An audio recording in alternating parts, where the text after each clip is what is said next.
আল্লাহর নবী জনাবে মুহাম্মদ রাসূলুল্লাহ সাল্লাল্লাহু তাআলা আলাইহি ওয়াসাল্লাম বিশ্ব দরিদ্র নবী জনাবে মুহাম্মদ রাসূলুল্লাহ সাল্লাল্লাহু আলাইহি ওয়াসাল্লাম তিনি মসজিদে নববীতে আলোচনা করছিলেন, সাহাবাদের কিনে কথা বলছিলেন। সাহাবায়ে কেরামরা নবীজির চেহারার দিকে চেয়ে কথাগুলো শুনছিলেন। আল্লাহ রাসূল সাহাবাদের দিকে বাপজি চেয়েছে, নবীজির দুই চোখের কোনা দিয়ে পানি ঝরছে। সাহাবা আবু বকর সিদ্দিক রাদিয়াল্লাহু তাআলা আনহু বিশ্ব নবীজির সবচেয়ে কাছের সাহাবা, সবচেয়ে দামি সাহাবা। উনি আল্লাহ রাসূলকে বলছেন, ওগো নবী, আপনি আমার দিকে চেয়েছে আপনি নয়, সব সাহাবার দিকে চেয়ে আপনি কাঁদছেন কেন? আল্লাহর নবী জনাবে মুহাম্মদ রাসূলুল্লাহ সাল্লাল্লাহু তাআলা আলাইহি ওয়াসাল্লাম দরুদ নবী আমার সাহাবা আবু বকরকে ডাক দিয়ে বলেন, সাহাবা আবু বকর, আমি তোমাদের চেহারার দিকে চেয়ে আমার পুরানো কথা মনে পড়ে যায়।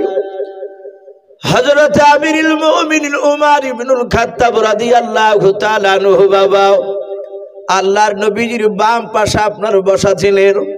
হযরত উমর নবীজির কাছে বাপ যে আপনার দাঁড়িয়ে হাত ওখানা ধরে কেঁদে কেঁদে বললেন, ওগো আল্লাহর নবীজি, আপনি আমাদের চেহারার দিকে চেয়ে কেন কাঁদছেন? বলার বিশ্ব নবী বলেন, সাহাবা, আমি এখানে অনেকগুলো সাহাবার দিকে চেয়ে দেখছি রে বাবা, তোমরা যেদিন আমাকে চিনতে পারতা না। ওরে সাহাবা, এখানে অনেকগুলো সাহাবা দেখতে পাচ্ছি, তারা আমাকে ধরে ধরে মেরেছিল, আমি তাদের কাছে কলমার দাঁত দিতে গিয়েছিলাম। হযরত আবু বকর নয়, ওমর ফারুক রাদিয়াল্লাহু তাআলা আনহু বাবা সঙ্গে সঙ্গে আল্লাহর নবীর হাত ওখানে জোরে ধরলেন।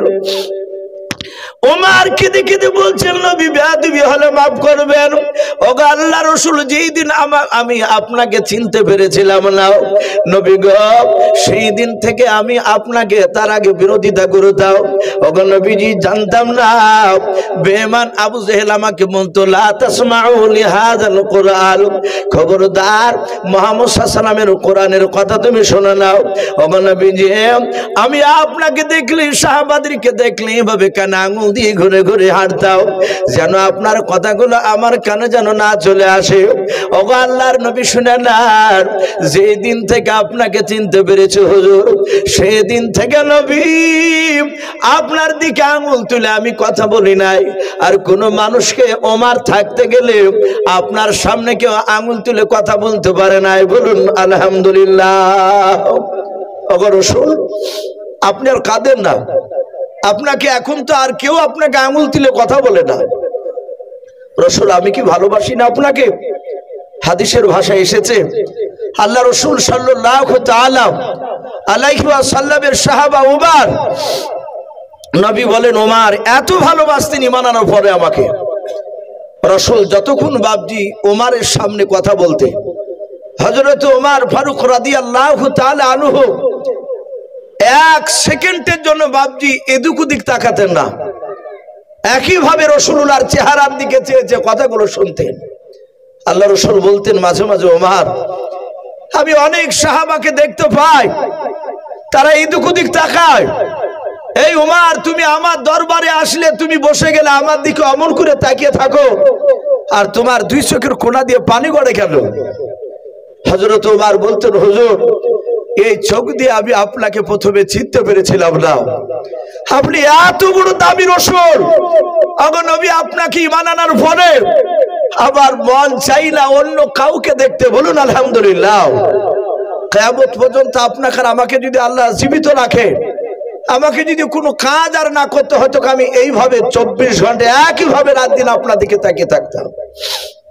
আল্লাহ রাসূল বলতেন, ওমর এত ভালোবাসো? বলে, হুজুর হ্যাঁ। আমার সেই উমর রাসূলকে বলছেন, হুজুর, আমি ঈমান আনার পর তো আপনাকে কেউ মারেনি। আল্লাহ রাসূল বলেন, ওমর, তুমি কি ভুলে গেছো তুমি ঈমান আনার পরে আমাকে এক ইহুদি অন্যায় করে কথা বলেছিল? সিরাতে হালবিয়া বলে একটি উর্দু কিতাব, রাসূলুল্লাহর বাপজি তাতে চরিত্র কথা জীবনী তাতে দেওয়া আছে। আল্লাহ রাসূল বলেন, ওমর, তুমি শুনবা? বলো, হুজুর একটু বলো, কবে আপনাকে ইহুদি আমার সামনে গালি দিয়েছিল? আমি ঈমান আনার পরে কিতাবে এসেছে বাপজি সবচেয়ে সেই জামানায় মদিনার সবচেয়ে বড় ইহুদের আলেম, তার নাম ছিল বাপজি রাহাব বলে নাম। তাওরাত জাবুর কিতাবের বাপজি সে বিখ্যাত হাফেজ ছিল। এখনো বর্তমান খ্রিস্টান গির্জায় যারা ইমামতি করে তাদেরকে পাদ্রী বলা হয়। ইহুদের আলেম সেই রাহাব পাদ্রী পণ্ডিত, সে তাওরাতে বাপজি পড়েছে আখিরি জামানার একজন রাসূল হবে। সেই নবী মুহাম্মদ সাল্লাল্লাহু আলাইহি ওয়াসাল্লামের চরিত্র সব ভালো, কিন্তু তার দুটো চরিত্র বাপজি আপনার নয়, দুটো গুণ। মুহাম্মদ সাল্লাল্লাহু আলাইহি ওয়াসাল্লামের সব গুণ ভালো, কিন্তু তার চেয়ে তার দুটো গুণ বাপজি আপনার সবচেয়ে আরো বড় মহৎ গুণ হবে, ভালো হবে। এক নম্বর, মুহাম্মদ সাল্লাল্লাহু আলাইহি ওয়াসাল্লামের সামনে হাজারো অন্যায় করলে উনি অন্যায়কারীকে মাফ করে দিবেন। বলুন সুবহানাল্লাহ। আল্লাহ রসুলের বাপজি আপনার যিনি রসুল হবে তিনি জীবনে আমানতের খেয়ানত করবেন না। এই দুটো গুণ বাপজি ইহুদের আলেম রাহাব কিতাবে পড়েছে। পড়ার পরে তার একটা ভাতিজা ছিল, কেউ লিখেছেন তার ভাতিজার নাম ছিল উসামা। তো সেই ইহুদির আলেম তার ভাতিজা উসামাকে ডেকে বলছে, ভাতিজা তুমি কোথায় যাবা? বলে, চাচাজি আপনি তো জানেন আমি শাম দেশে ব্যবসা করতে যাই। ইহুদির আলেম সেই রাহাব পাদ্রী বলল, ভাতিজা তুমি যদি শাম দেশে যাও, ওখানে গিয়ে যদি মানুষ বলা বলি করে যে আখিরি জামানার পয়গম্বর মুহাম্মদ রাসূলুল্লাহ সাল্লাল্লাহু আলাইহি ওয়াসাল্লাম এই মক্কা নগরে জন্ম নিয়েছে এবং উনি নবুয়তের দাওয়াত দিতে শুরু করেছে, তাবলীগের কাজ করছে, এই কথা যদি শুনতে পাও ভাতিজা তাহলে একটু যত তাড়াতাড়ি পারো এসে আমাকে বলবা। বাপজি আমার সোনার লালেরা, এমন একজন রসুলকে আমরা পেয়েছিলাম যে রসুল মক্কাতে জন্ম নিয়েছে, মদিনাতে রসুলুল্লাহ যায়নি, অথচ মক্কা রসুলুল্লাহর নবুয়তের কথা মদিনায় পৌঁছে গিয়েছে। বলুন আলহামদুলিল্লাহ। শাম দেশে বুশরায় বিভিন্ন বাজারে বাপজি প্রচার হয়ে গিয়েছিল। আমরা কয়েক মাস হয়ে গেল বাপজি, ওই যে কর্ণাটকের একটা মুস্কান বলে একটা ইমানদার বোন আমার, অনেক মানুষের নামটা মনে আছে, কলেজে যাচ্ছিল আর ওই সময় জোর করে বাপজি তার সামনে অন্য স্লোগান দিচ্ছিল, আর উনি সেই তার প্রতিবাদে যারা ইমানদার হয় আল্লাহওয়ালা হয় তারা বাপজি পৃথিবীর একমাত্র আল্লাহকে ছাড়া কাউকে ডরায় না, ভয় করে না। আপনি আমি যদি ভয় করি জানতে হবে আমরা পূর্ণাঙ্গ ইমানদার মুমিন এখনো হতে পারিনি, কিন্তু রাসূলুল্লাহ বলেছেন যারা আল্লাহর ওপর ঈমান আনবে, আল্লাহকে যারা বিশ্বাস করে নেবে, ঈমান পূর্ণ হয়ে গেলে তারা আল্লাহকে ছাড়া কাউকে ভয় পায় না। উনি নারে তাকবীর বলে বাপজি সে বোনটা স্লোগান দিয়েছিল, মনে পড়ছে না আপনাদের? গোটা পৃথিবীতে বাপজি আপনার মুসলমানদের ঈমানকে জাগিয়ে দিয়েছিল মেয়েটা। আমরা মেয়েটাকে বাস্তব চোখে দেখিনি, কিন্তু ইউটিউবে আমরা অনেকে বাপজি মোবাইলে দেখেছি সে বোনটাকে। তা আল্লাহ রসুল সাল্লাল্লাহু তাআলা আলাইহি ওয়াসাল্লাম মক্কা নগর থেকে বাইরে যাওয়ার আগে রাসূলুল্লাহর কথা চারিদিকে ছড়ে গিয়েছিল। কেন? কিতাবে লিখেছে বাপজি কাবা শরীফ সারা পৃথিবীর মধ্যে মধ্যস্থল জায়গা, আর কাবা এমন একটা কাবা যে সারা পৃথিবীর মানুষ সেখানে বাপজি হজ করতে যায়। আপনার আমার টাকা যদি বাপজি হয়ে যায়, ইসলামের শরিয়াতে যে বাপজি নেশাবে মালিক বলা হয়েছে, হজ যে বাপজি আপনার ফরজ, সবারই উপর নয়, তাহলে আপনার আমার উপর ফরজ হয়ে গেলে বাপজি হজ করতে না গেলে গুনাহ আছে। কিন্তু এখন আবার নতুন করে বাপজি একটা সিস্টেম উঠেছে, টাকা ফরজ হয়ে গেছে তার বড় হজ করা, চালাকি করে বলছে যে আমি উমরাতে যাচ্ছি, বড় করে খানা দিছে। বলে চাচা বড় হজে গেলেন না? বলে বাপ একবার দেখে আসি, প্রথমে দেখে আসে তারপরে এবার বড় হজে যাব। 100-র মধ্যে বাপজি 98 জনা ওই উমরা করেছে আর বড় হজে যাচ্ছে না। ওই টাকাকে বাঁচানোর লোকে, যে টাকা কম দেখছে উমরাতে, লোক জানবে যে মদিনায় গিয়েছিল, রাসূলের কবর জিয়ারত করে সে গেলেন অনেকগুলো লোক, আবার হাজী সাহেব না বললেও রাগ করছে আমি কেন কথাটা বললাম। উমরাতে করে এসেছে, আমি বললাম কি ব্যাপার দাদু কেমন আছেন, সালাম দিয়ে তখন বলছে হ্যাঁ মৌলবী মানুষ তুমি, আমাকে হাজী সাহেব বলে সালামটা দিলে না আগে, হাজী বলেন এর জন্য এর রাগ হয়। তা আমি বললাম দাদু মাফ করবেন, আপনাকে হাজী বলা যাবে না। তখন বলছে তোমরাই ফতোয়াবাজি করে বেড়াও গা, তোমরাই বলো না, তাছাড়া প্রায় লোক আমাকে হাজী সাহেব বলে। এদিন আজ দিন 10 আগেকার কথা বলছে। বাপজি হজ এমন একটা জায়গা, আল্লাহ রসুল মক্কাতে জন্ম নেওয়ার আগেও কাবা শরীফে বাপজি মক্কাতে পৃথিবীর মানুষ হজ করতে যেত। কথা সত্য না মিথ্যা বলো? তারা হজে যেত, কিন্তু তখনকার হজের নিয়ম ছিল আলাদা।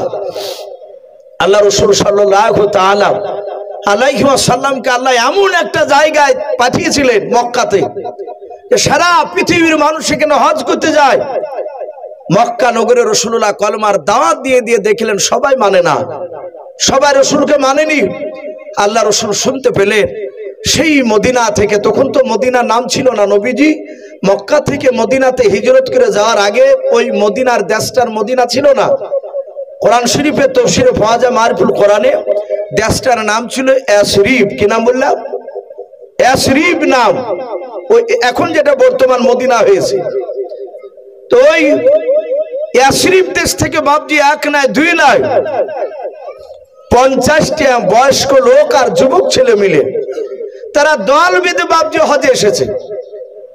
আল্লাহ রসুলের কাছে একটা বাচ্চা ছেলে গিয়ে বললেন, ওগো আল্লাহ রসুল, ইয়াসরিব অর্থাৎ মদিনা থেকে 50টা লোক আমি দেখে আসলাম, তারা কাবা শরীফের পাশে ধরে তারা তাম্বু টাঙিয়ে আছে, তারা বৈকাল বেলায় তাম্বু টাঙালো।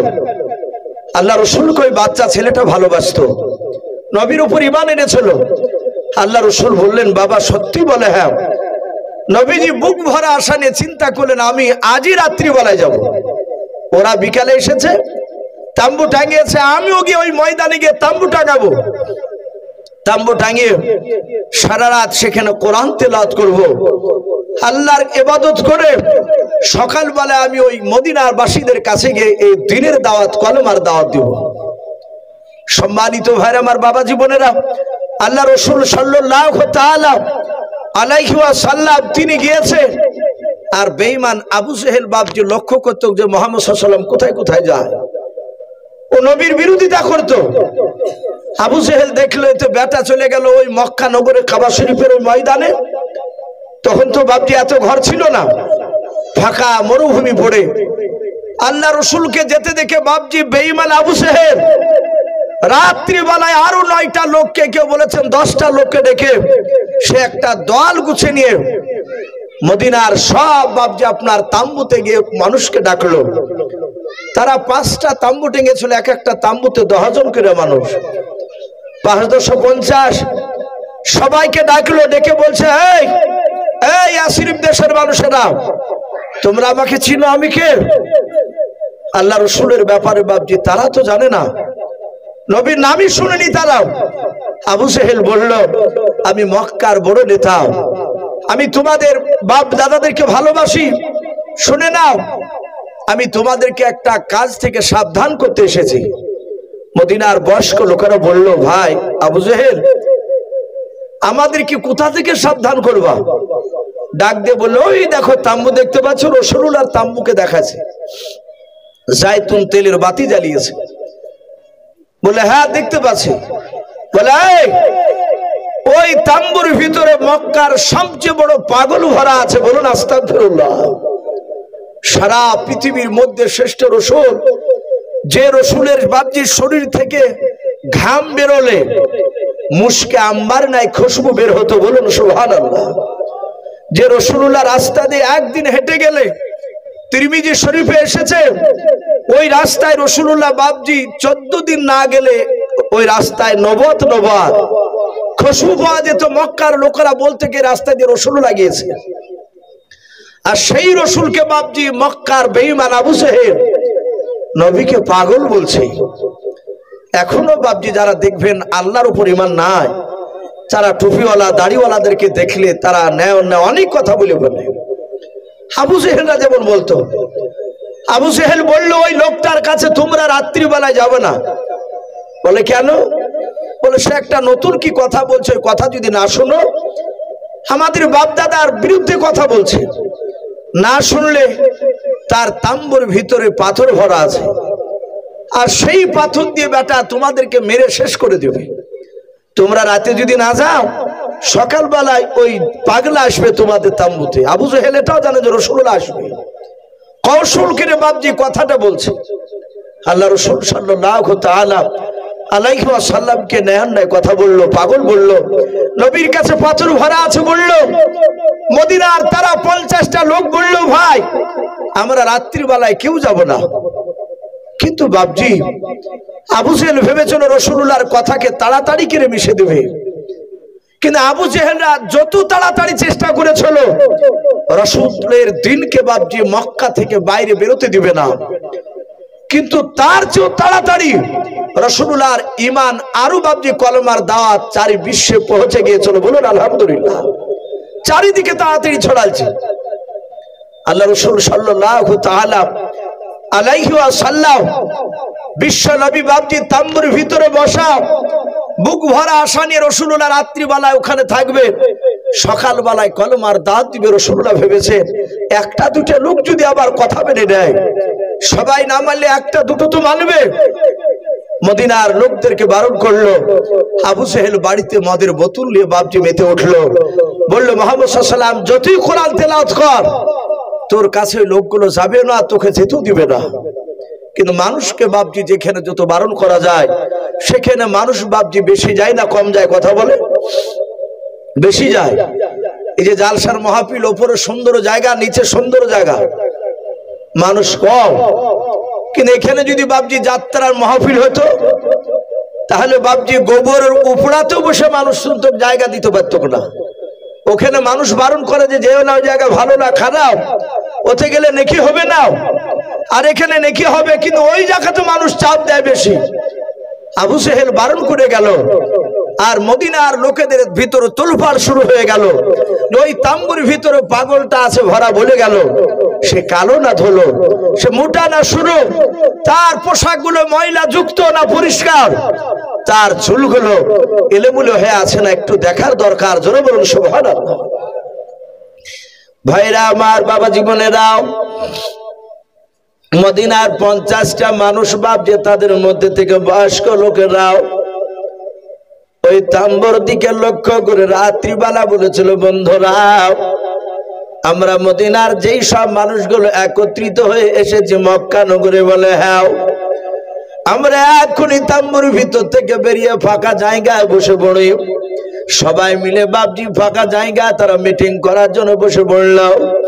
বয়স্ক লোকেরা ডাক দিয়ে বলেছিল, গো যুবক ছেলেরাও, তোমরা কি দেখেছো ওই মক্কার ওই যে তাম্বুর ভেতরে পাগলটা ভরা আছে, ওই পাগলটাকে কি তোমরা এর পূর্বে কোথাও দেখেছিল? বলো। ওই যুবকরা ডাক দিয়ে বলেছিল, চাচা আজ জীবনে প্রথমে মক্কা নগরে এসেছে হজ করতে চাচাও, আজ রাত্রিবেলা থাকার উপর সকালবেলায় কাবা তওয়াফ করে বাড়ি চলে যাব। ওগো চাচা, আমরা এর পূর্বে কোনোদিন পাগলকে দেখে নাই। ওগো চাচা বলল, আপনারা কি ওই পাগলটাকে কোনোদিন দেখেছেন? বলো। বয়স্ক লোকেরা বলো, না বাবা আমরাও তো দেখি না। ওই বয়স্ক লোকেরা বলেছিল, বাবা আবু জেহেল মক্কার বড় নেতা বলেছে রাত্রিবেলা যদি আমরা না যাই, সকালবেলায় নাকি ওই পাগলটা আসবে আমাদের তাম্বুতে, আর ওই লোকটার কথাগুলো যদি না শোনা যায়, সে নাকি পাথর দিয়ে আঘাত করে আমাদেরকে মেরে দেবে। ওরে আমার যুবক ছেলেরা, সকালবেলা আসার আগে শুনে নাও, আজকে গভীর রাত্রিবেলায় ও যুবক ছেলেরা তোমরা সবাই নাও, মাত্র 10টা যুবক ছেলে দাঁড়িয়ে যাও। 10টা যুবক ছেলে তোমরা চুপি চুপি তোমরা অন্ধকারে গিয়ে ওই মক্কার নগরের যে পাগলটা তাম্বুর ভিতরে বসা আছে, ওই তাম্বুর বাহির চারিদিক থেকে তোমরা উকি মেরে দেখে এসো। যদি প্রকৃত পাগল হয় তাহলে আমরা আগামীকাল সকালবেলায় ওই পাগলকে আমাদের তাম্বুতে আসতে দেব না। যুবক ছেলেরা 10 জনের বাপ যা হাত উঁচু করে দাঁড়িয়ে গেল, বলে চাচা আমরা 10 জনা যাব বলে। হাও যুবক ছেলেরা বাপ যে আপনার যখনই যেতে লাগলেন, বয়স্ক লোকেরা বলেছিল বাবা তোমরা খালি হাতে যেও না। বলে কেন চাচাও? বলে আবু জেহেল বলেছে ওই পাগলটার কাছে নাকি পাথর ভরা আছে, তার কথা না শুনে নাকি পাথর দিয়ে মারবে রে বাবা। এই যুবকেরাও 10 জনায় তোমরা দুটো দুটো করে পাথর হাতে নিয়ে নাও, 10 জনায় 20টা পাথর নিয়ে নাও।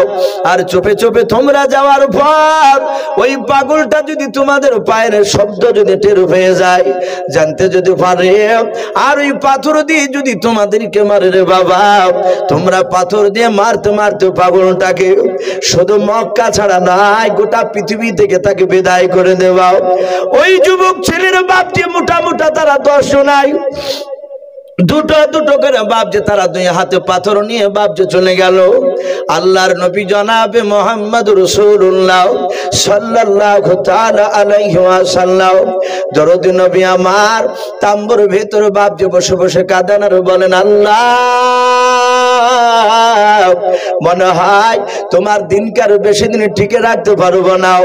আল্লাহ রাসূল বাপজি কোরআন তেলাওয়াত করে গভীর রাত্রি বেলায় আল্লাহর দিকে বাপজি হাত তুলে তুলে কান্না করেছিলেন। ওগো আল্লাহ তুমি আমাকে ধৈর্য ধরা তুমি তৌফিক করে দাও, বেশি বেশি করে যেন তোমার বান্দাদের কাছে যেন কলমের দা দিতে পারে সেই শক্তি আমাকে দাও। আল্লাহর নবী কাঁদছিলেন আর মদিনার বাপ যে 10টা যুবক ছিল আল্লাহ রাসূলের তাম্বুর কাছাকাছি চলে গিয়েছে রে বাবা। যাওয়ার পর বিশ্ব নবীজির বাপজি চেহারার দিকে একটিবার যখন বাবা নজর পড়লো ওদের, ওরা সবাই বিশ্ব নবীর চেহারা দেখে বাপ যে তারা আশ্চর্য হয়ে তারা আপন আপন তারা 10 জনের মধ্যে বাবা আস্তে আস্তে করে বলছেন ভাই এই মানুষটা পৃথিবীর মধ্যে কোনো পাগল হতে পারে না, বলুন সুবহানাল্লাহ। ওরা বলছে ভাই এ তো পাগল নয়, এই দেখ এত সুন্দর মানুষ আমরা জীবনের পূর্বে কোথাও দেখি নাই, বলুন সুবহানাল্লাহ। আল্লাহ রাসূল সাল্লাল্লাহু তাআলা আলাইহি ওয়াসাল্লামের অর্ধাঙ্গিনী বিবি মা আয়েশা সিদ্দিকা রাদিয়াল্লাহু তাআলা আনহা তিনি বলেন আমার স্বামীর এত চেহারা ছিল, এত চেহারা ছিল, হযরতে ইউসুফ নবী আলাইহিস সালামের জীবনীতে পাওয়া যায়। ইউসুফ নবী আলাইহিস সালামের চেহারা দেখে মিশরের সেই সময়কার নারীরাও তারা ইউসুফের চেহারার দিকে চেয়ে আর ওরা আপন আপন ফল কাটছিল, ফল কাটতে কাটতে তারা আঙুল কেটে ফেলেছিল, তাও বাপজি তারা ব্যথা বুঝতে পারেনি। মা আয়েশা সিদ্দিকা রাদিয়াল্লাহু তাআলা আনহা তিনি বলেন যে ইউসুফ নবী আলাইহিস সালামের জায়গায় ইউসুফ নবী না হয়ে আমার পয়গম্বর মুহাম্মদ সাল্লাল্লাহু আলাইহি ওয়াসাল্লাম রাসূল যদি থাকতেন তো ওই মিশরের নারীরাও তারা আঙুল নয় তারা নিজের কলিজা কেটে ফেললো, টের পেত না। জোরে বলুন সুবহানাল্লাহ। এত সুন্দর হযরত আবু বকর সিদ্দিক রাদিয়াল্লাহু তাআলা আনহু তিনি মাঝে মাঝে বলতেন আমি রাসূলের চেহারার দিকে তাকাতাম আর আমি পূর্ণিমার চাঁদের দিকে দেখতাম। আবু বকর বলছেন চাঁদে দাগ আছে তো রাসূলুল্লাহর চেহারাতে দাগ দেখতে পাওয়া যেত না, বলুন সুবহানাল্লাহ। এত সুন্দর চেহারা, আমার বিশ্বনবীর চোখের ভুরুগুলো এত সুন্দর ছিল, চুলগুলো এত মানান ছিল, আমার বিশ্বনবী রহমতের নবীর শরীরের গঠন দেখলে মানুষ মুগ্ধ হয়ে যেত। আর সেই রসুলের বাপজি চেহারার দিকে চেয়ে ওই মদিনার যুবকেরা বাপজি তারা বলাবলি করতে শুরু করেছে ভাই এই লোকটা পাগল হতে পারে না। আবার বলছে ভাই ওই আবু জেহেল বললো সে নাকি মানুষকে ধরে মারে তার কথা না শুনলে, কিন্তু ওর চেহারার দিকে দেখ, ওর চেহারার দিকে চেয়ে মনে হচ্ছে ওর দ্বারাতে কোনো মানুষকে মারা সম্ভব হতে পারে না, বলুন সুবহানাল্লাহ। বহু মানুষ আমরাও দেখতে পাই ভাই, কিছু মানুষ আছে বাপজি তার চেহারার দিকে তাকিয়ে কথা বলতে ভয় পায়, অনেকে আছে বলে চাচা অমুক লোকটা নেই, বলে যাও সামনে চায়ের দোকানে, ছেলেটা গিয়ে আবার ঘুরে আসছে। বলে কি ব্যাপার বাবা ঘুরে আসলে কেন? বলে চাচা সাহস করে কথা বলতে পারলাম না, ভয় বলতে পারেনি। আমার বিশ্ব রসুলকে নবী রাস্তা দিয়ে হাঁটলে বাচ্চা ছেলেরা পর্যন্ত তার মায়ের দুধ খেত, আর যদি পাশ থেকে একটা ছেলে দৌড়ে গিয়ে বলতো ওই মুহাম্মদ সাল্লাল্লাহু আলাইহি ওয়াসাল্লাম আসছে, নবী আসছে, তো ওই বাচ্চা ছেলেটা তার মার স্তনার মুখে লেগে দুধ খেত না। ওর মা বলতো বাবা দুধ খা, বলে না মা আমি ওই নবীর কাছে যাবো। জোরে বলেন সুবহানাল্লাহ। নবীর কাছে গিয়ে ছুটে যেতে আমার বিশ্ব নবী তাদেরকে বুকের সাথে জড়ে ধরে চুমা দিতেন, আদর করতে। আল্লাহ রাসূল সাল্লাল্লাহু তাআলা আলাইহি ওয়াসাল্লামকে কোন মানুষ ভয় পেত না কথা বলতে। এটা হচ্ছে ইমানদারের আলামত। আমার বিশ্ব নবী রহমতের নবীর চেহারার দিকে চেয়ে বলছে ভাই এই লোকটা নবীকে মারতে পারে না, এই লোকটা এত ভালো। এরকম মানুষ আমরা পৃথিবীতে আমি মনে হচ্ছে প্রথম দেখলাম। ওরা আস্তে আস্তে বলা বলি করছে, ভয় আছে যদি পাগলটা যদি শুনে নেয়। আল্লাহ রসুলের কানে গিয়ে আওয়াজ গিয়েছে, আল্লাহ দরদি নবী জনাবে মুহাম্মদ রাসূলুল্লাহ সাল্লাল্লাহু তাআলা আলাইহি ওয়াসাল্লাম, দরদি নবী আমার আস্তে করে ডাক দিয়ে বলছেন ওগো তাম্বুর বাইরে কারা। ওই যুবকদের কানে গিয়ে বাপজি আওয়াজটা ধাক্কা লাগলো। আল্লাহ রসুলের বাপজি গলার আওয়াজ এত সুন্দর মিষ্টি ছিল। মদিনার যুবকেরা তারা বলা বলি করতে লাগলো ভাই আর পালানো যাবে না। বলে কেন রে? বলে দেখো পাগলটা যাকে আমরা পাগল বলে দেখতে এসেছিলাম, ওই পাগলটা আমাদের কথা আওয়াজ করে শুনতে পেয়ে গিয়েছে, আমাদেরকে জিজ্ঞাসা করেছে কারাও, চলো আর পালাবো না, একটু আমরা তার সামনে একটু এগিয়ে যাই।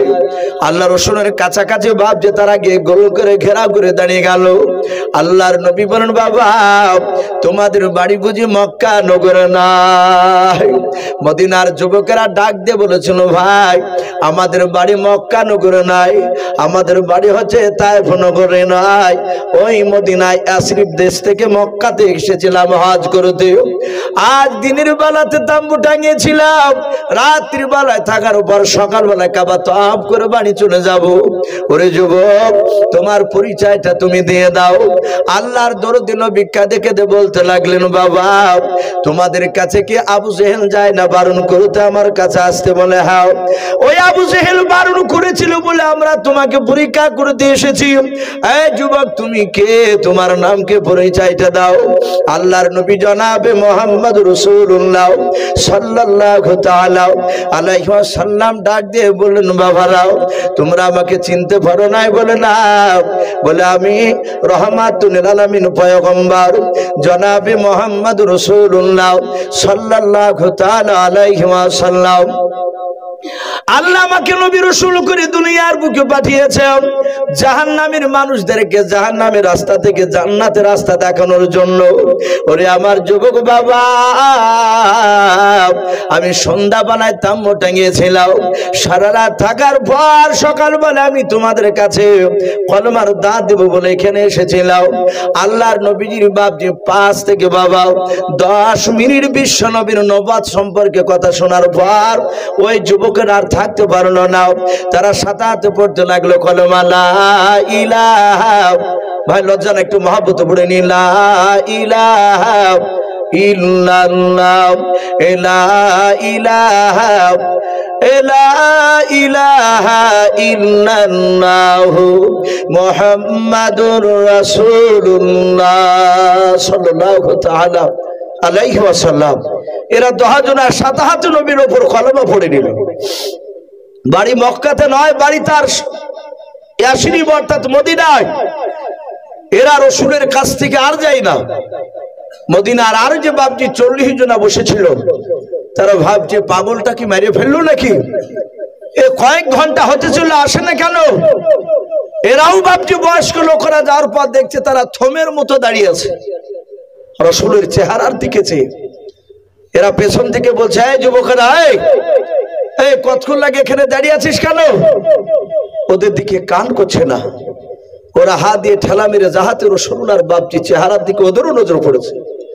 মনে হয়েছে লোহাকে যেমন চুম্বকে ধরে নেয়, নবীর চেহারার দিকে চেয়ে কে কেউ কাউকে কথা বলে না, তারা এক পা দুবছর এগিয়ে গিয়ে রসুলের বায়ান শুনছিল। তারা সাথে হাতে বাপজি ওরাও 40 জুলাই কলেমা পড়ে মুসলমান হয়ে গিয়েছিল। বলুন আলহামদুলিল্লাহ।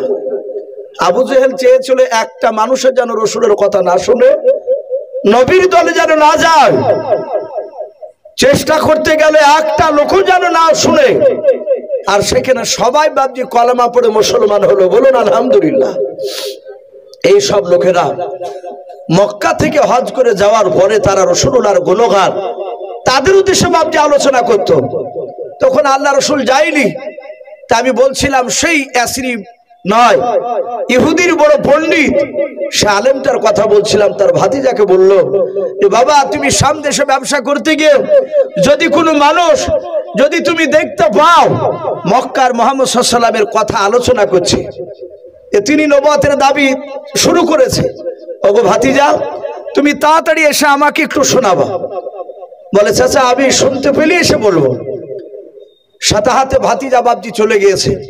আল্লাহ রসুল সাল্লাল্লাহু তাআলা আলাইহি ওয়াসাল্লাম সঙ্গে সঙ্গে বাপজি আপনার বলা হয়েছে আমার দরুদি নবী রহমতের নবী কলেমার কথা বাপজি শাম দেশে লোকে বলা বলি করছে যে মক্কা নগরে একটা সুন্দর মানুষ নবুয়তের দাবি শুরু করেছে।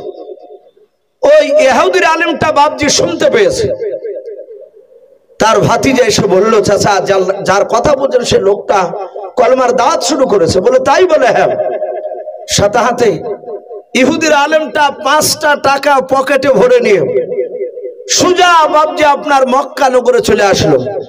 এসে জিজ্ঞাসা করছে যে মুহাম্মদ সাল্লাল্লাহু আলাইহি ওয়াসাল্লামের বাড়ি কোথায়? কিছু লোকে বলল সামনে যাও দেখতে পাবা। আল্লাহ রসুলকে দেখছেন, কয়েকটা মুসলিমে ঈমান এনেছিল। আল্লাহ রসুলের কথাগুলো শুনছিল। ইহুদির আলেমটা সুজা গিয়ে মুহাম্মদ সাল্লাল্লাহু আলাইহি ওয়াসাল্লামের কাছে গিয়ে বলছেন, এই ভাই, এই তোমার নাম কি মুহাম্মদ সাল্লাল্লাহু আলাইহি ওয়াসাল্লাম? আল্লাহ রসুল বললেন, ভাই আমার নাম মুহাম্মদ সাল্লাল্লাহু আলাইহি ওয়াসাল্লাম।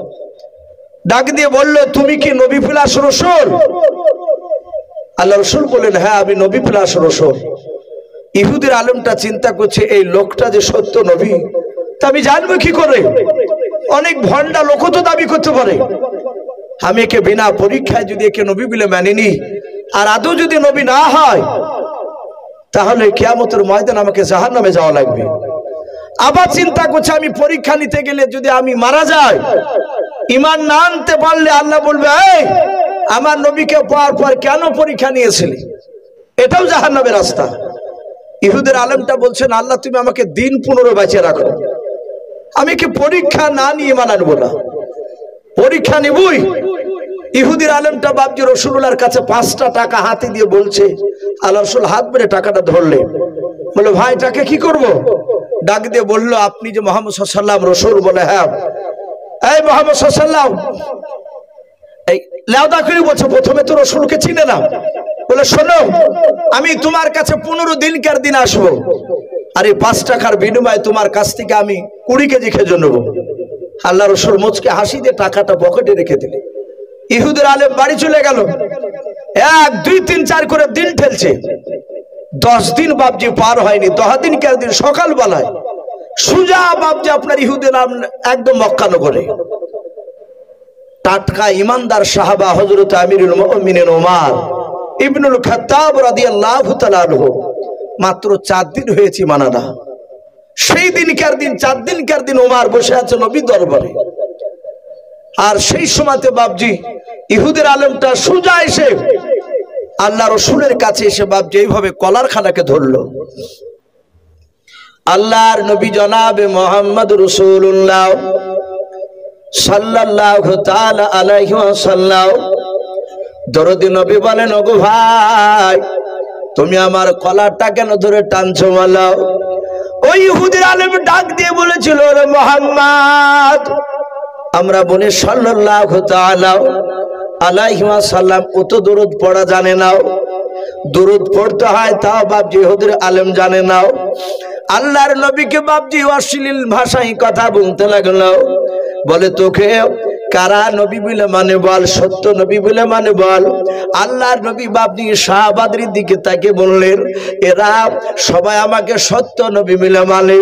সাথে হাতে বলল, ভাই এই ভাই তুমি আমাকে কেন এদ ভাষায় কথা বলছো, আর কলারটা কেন ধরেছে, কেন তুমি ছাড়ো নাই? ইহুদের আলেম বলল, তোকে এরা জানে না তাই সত্য নবী বলে মানে। তুই পাকা ভণ্ডা, তুই পাকা মিথ্যাবাদী, তোর বাপ মিথ্যাবাদী, তোর দাদা মিথ্যাবাদী। আল্লাহর নবীকে ন্যায় করে কথা বলতে লাগলো। আল্লাহর নবী বলেন, ভাই কেন আমাকে এত বড় অশ্লীল ভাষায় কথা বলছো?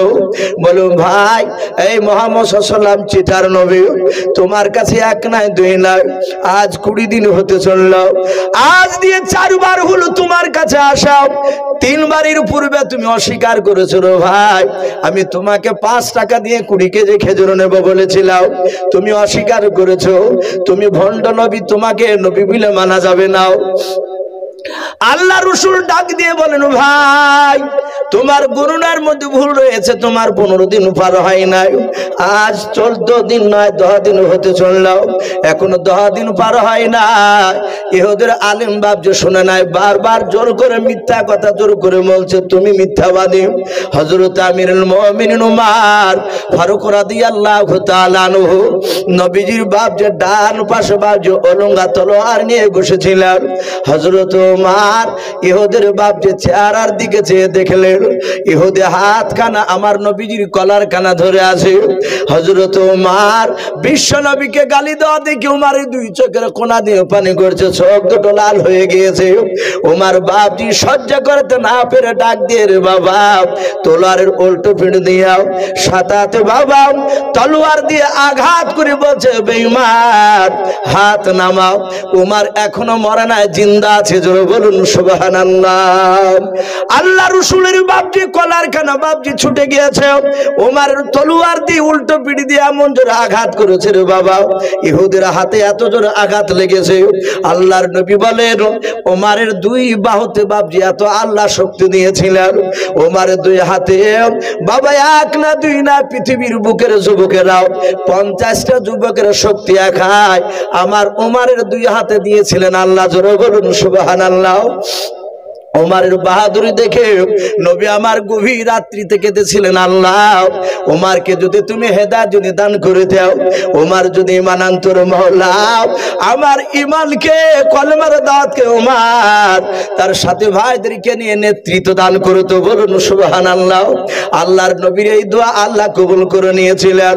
সেই উমর ডাক দিয়ে বলেছিল, রে বেঈমান, উমর বেঁচে থাকতে নবীর সামনে তুই এইভাবে উমরের সামনে আল্লাহর নবীর কলার কানা ধরে তুই টানাটানি করবে, উমর সহ্য করবে না। ইহুদিরা হাতে লেগেছে, ইহুদি হাত খানা বুকের সাথে বাপ যেভাবে জড়ে ধরে আল্লাহ নবীর চেহারার দিকে চেয়ে চেয়ে দেখতে লাগলো। ওই ইহুদির 2 চোখের কোনা দিয়ে পানি গড়ছে, এত জোরে তলোয়ারের উল্টো পিঠ দিয়ে আঘাত লেগেছে। ওমর তলোয়ার মারার পর আল্লাহর নবীকে ডাক দিয়ে বলে, হুজুর আপনি হুকুম দেন, এই বেঈমান এই ইহুদির আলেমকার পৃথিবীর বুকে বেঁচে রাখবো না, এখনই জবাই করে কে হাবিয়া দুজকে পাঠিয়ে দেব। আল্লাহ রাসূল ইহুদির দিকে তাকিয়ে দেখলেন, ইহুদি তাকিয়ে আছে, ইহুদি মনে মনে চিন্তা করেছে, আল্লাহ তোমার নবীকে আমি ইমতিহান নিতে এসেছি, পরীক্ষা নিতে এসেছি, দেখিও তোমার নবী ওর সাথী যে উমর আমাকে মেরেছে, দেখে এর বিচার করে কি নাও, যদি না করে তাহলে জানবেন আখিরি জামানার নবী না। আল্লাহর নবী বলেন, উমর উত্তেজিত হয়ে না, বসে যাও। হযরত উমর বাপজি তিনি বসে পড়লেন। আল্লাহর নবী জনাবে মুহাম্মদ রাসূলুল্লাহ সাল্লাল্লাহু তাআলা আলাইহি ওয়াসাল্লাম ডাক দিয়ে বলেন, উমর রে তোমার কলা ধরেছিল ইহুদি না আমার কলা ধরেছিল বলো। উমর বুঝতে পেরেছেন আমার বেয়াদবি হয়ে গিয়েছে, আবেগে না থাকতে পেরে আমি তাকে মেরে দিয়েছি। আল্লাহর নবীজির সাহাবা উমর বলছিল, হুজুর আমার কলা ধরে না, আপনার কলা ধরেছিল। আল্লাহ রাসূল বলেন, উমর আমি কি তোমাকে মারতে হুকুম দিয়েছিলাম? বলে নাও। বলে নবী আপনার উপর ঈমান আনার পর আমি এত আপনাকে বিশ্বাস করি নবী গো, সারা পৃথিবীর মানুষ একদিকে যদি হয়, যদি বলে আব্দুল্লাহর সন্তান মুহাম্মদ সাল্লাল্লাহু আলাইহি ওয়াসাল্লাম মিথ্যাবাদী, ওগো আল্লাহর নবী যে আমি ওমর, আমি কোনোদিন বিশ্বাস করব না। বলুন সুবহানাল্লাহ। আপনাকে এত ভালোবাসে নবী শুনেলাম, তাই আমি সহ্য করতে না পেরে রাসূল আমি ইহুদিন আমি হাতে তলোয়ার মেরে দিয়েছি, উল্টো পিঠের আঘাত। আল্লাহ রাসূল ডাক দিয়ে বলেন, ওরে আমার সাহাবা ওমর, আমি পয়গম্বর রাসূল বললাম তুমি এখন ইহুদিন হাত ওখানে ধরে ক্ষমা চাও। হযরত ওমর আর বাপটি দাঁড়ালেন নাও। ওমর দাঁড়িয়ে গিয়ে ইহুদির হাত ওখানে ধরে ডাক দিয়ে বলেন, ইহুদি ভাই, ওমর কিন্তু বাতিলের কাছে মাথা নত করা বান্দা নয়। এই ভাই, আমার বিশ্বনবী পয়গম্বর তোমার হাত ধরে ক্ষমা চাইতে বলেছে, তাই আমি তোমার হাত ওখানে ধরে ক্ষমা চাই। ভাই তুমি আমাকে মাফ করে দাও। ইহুদি চোখ দিয়ে আরো পানি ঝরছে। এবার ব্যথা বাপজি ভুলে গেছে। রাসূলুল্লাহর আখলাক চরিত্র নবীজির বাপজি দেখলো, হারে আমার বিশ্বনবী বললেন, ইহুদি ভাই আমি ওমরের হয়ে তোমার কাছে ক্ষমা চাই, তুমি আবার ওমরকে ক্ষমা করে দাও। ইহুদি বাপজি আর দাঁড়িয়ে থাকতে পারলো না। ও বুঝতে পারলো ইনি আখিরি জামানার রাসূল।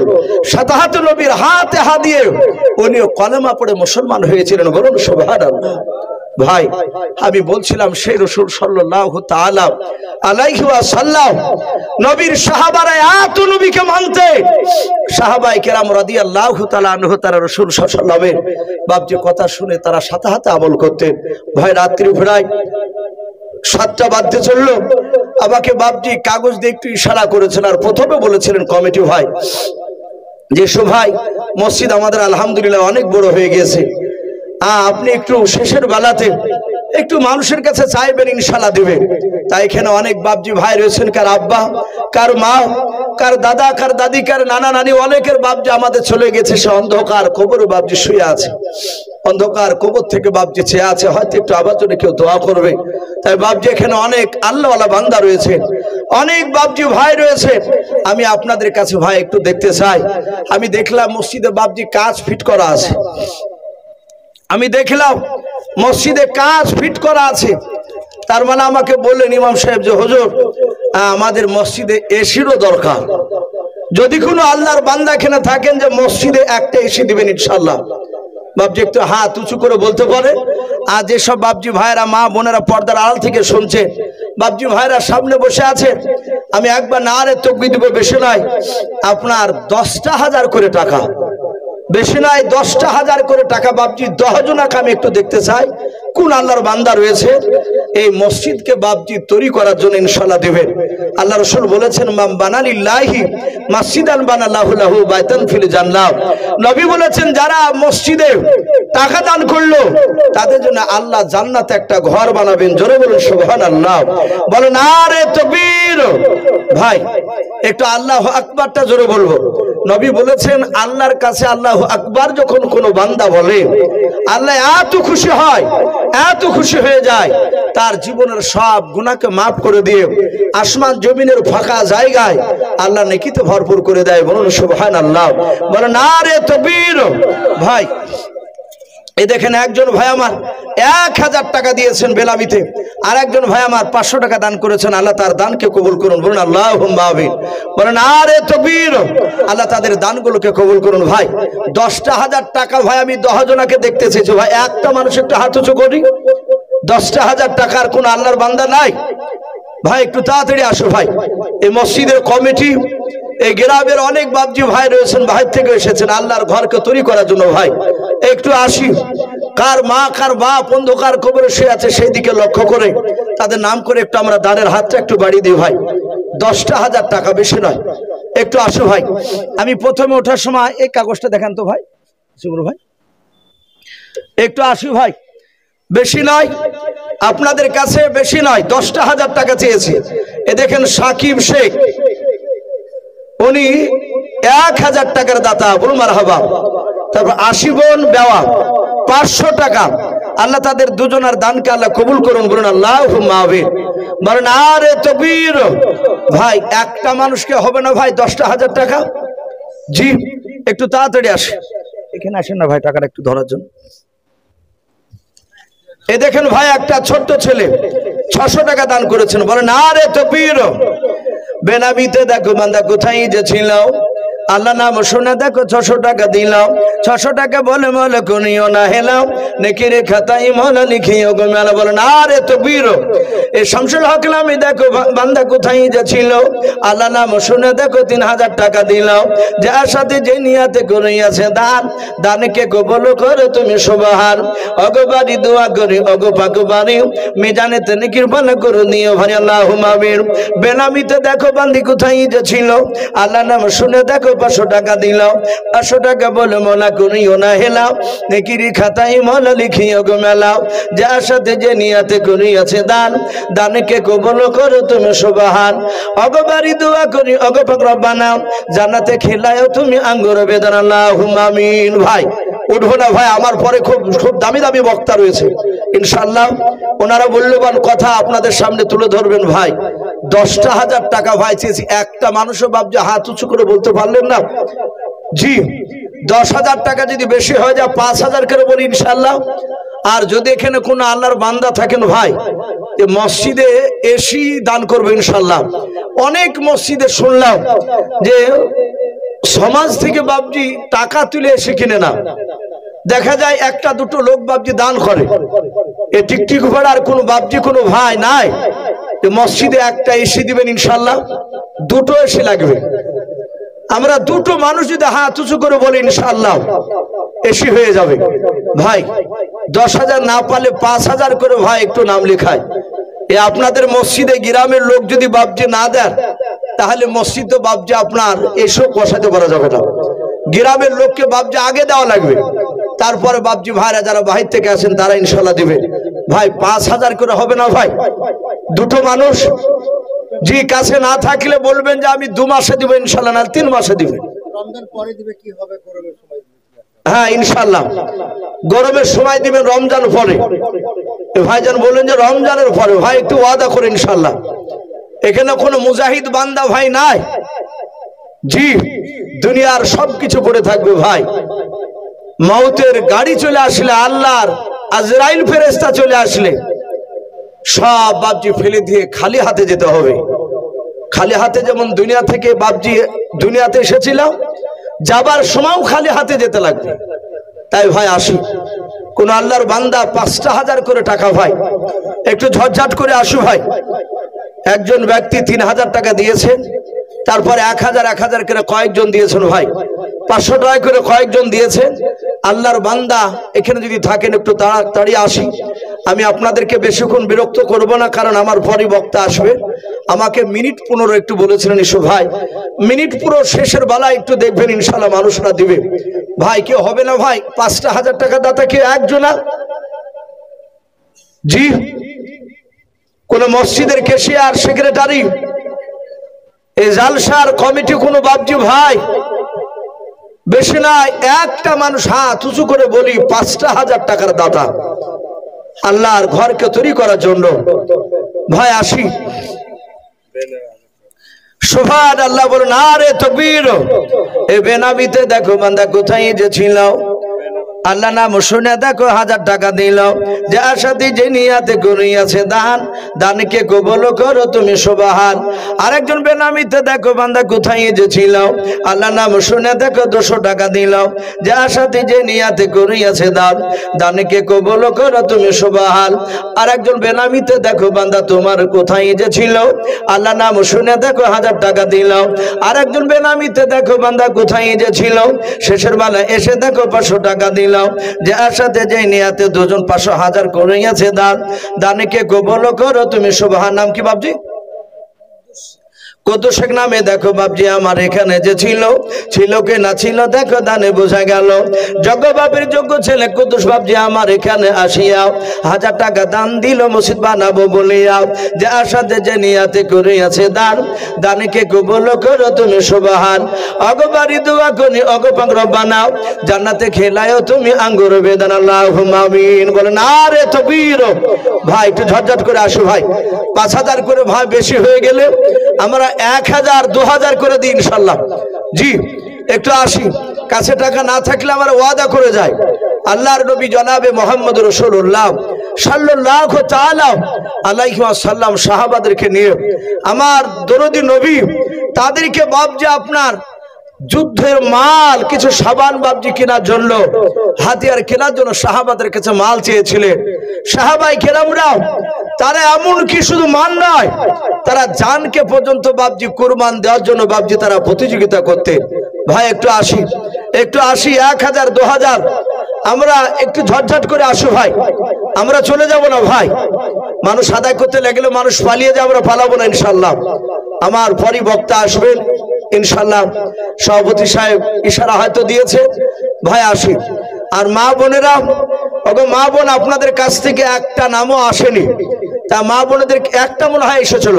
আমি বলবো মা বোন যদি আপনারা থাকেন পর্দার আড়ালে, আপনারা 500 1000 200 100 যে যা পারবেন আল্লাহর ঘরকে তৈরি করার জন্য একটু দানের হাতটা একটু বাড়িয়ে দিন ইনশাআল্লাহ। ছোট ছোট বাচ্চা ছেলের হাত দিয়ে আমরা পাঠিয়ে দেব। বলেন আরে তকবীর। এ আব্বা শেখ নামে দেখো বান্দা কোথায় যে ছিল, আল্লাহ নাম শুনে দেখো 1000 টাকা দিল, যার সাথে যে নিয়াতে করিয়াছে দান, দানকে কবুল করো তুমি সুবহান। অগবাড়ি দোয়া করি অগো পাগবাড়ি, মিজানেতে নেকির পানা করে দিও ভারী। আর দোয়া করি মোলা তাহার জন্যতে, সুখে শান্তি রেখো তুমি দুনিয়ার বুকেতে। আর একজন বেনামিতে ভাই আমার এখানে যে ছিল, আল্লাহ নাম শুনে দেখো 500 টাকা দিল, 500 টাকা বলে মোলা করিও না হেলাও, নেকির খাতাই মোলা লিখিও গো মেলাও। যে আশাতে যে নিয়াতে করিয়াছে দান, দানকে কবুল করো তুমি সুবহান। অগবাড়ি দোয়া করি অগ পাকবাড়ি, মিজানেতে নেকির পানা করে দিও ভারী আল্লাহুম্মা আমিন। ভাই একটু ঝটঝট করে আসো ভাই, 500 1000 2000 আমরা আসি। আর যদি কেউ মনে করেন যে ইনশাআল্লাহ আমি 2 বস্তা 5 বস্তা সিমেন্টের নাম লিখাবো ইনশাআল্লাহ, তাও লিখাতে পারে ভাই। আমি একটু দাবি রেখেছি ভাই, বেশি নয়, মাত্র আপনাদের কাছে ভাই আমি একটা এসি চেয়েছি ভাই। যদি কোনো আল্লাহর বান্দা থাকে তাহলে একটু দানের হাতটা একটু বাড়াতে পারে ভাই। কে হবে না ভাই? জি 500 1000 করে এই আল্লাহর ঘরকে তৈরি করার জন্য একটু আমরা তাড়াতাড়ি আসো ভাই। আল্লাহর ঘর কিয়ামত পর্যন্ত বাপজি মানুষেরা সেখানে থাকবে, তারা নামাজ পড়বে, আমরা আসি। বাপজি বলে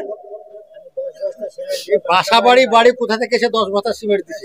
সুবহানাল্লাহ। বাসাবাড়ি বাড়ি, ওই বাসাবাড়ি থেকে এসে টিকটিকি পাড়ার মসজিদে এসে বাপজির নাম কি? দেরেস্তুল্লাহ বাপজি। উনি বলছেন আমি 10 বস্তা সিমেন্টের দাতা। বলুন মারহাবা, বলেন আরে তাকবীর। এই দেরেস্তুল্লাহ বাপজি আমার এখানে যে ছিল, আল্লাহ নাম শুনে দেখো 10 বস্তা সিমেন্ট দিয়ে গেল, যে আশা যে নিয়াতে করিয়াছে দান, দানকে কবুল করো তুমি রহমান আল্লাহুম্মা আমিন। আর একজন ভাই আমার এখানে এসিয়া 500 টাকা দান দিল মসজিদ বানাবো বলিয়া, যে আশাতে যে নিয়াতে 500 টাকা করে গেল দান, দানকে কবুল করো তুমি সুবহান। আর দোয়া করি মোলা তাহার জন্যতে, সুখে শান্তি রেখো তুমি দুনিয়ার বুকে। তো বাপজি ভাইরাও, আমি বেশি চাই নাই, আমি মাত্র 2000 500 1000 করে চেয়েছি ভাই আল্লাহর ঘরকে তৈরি করার জন্য।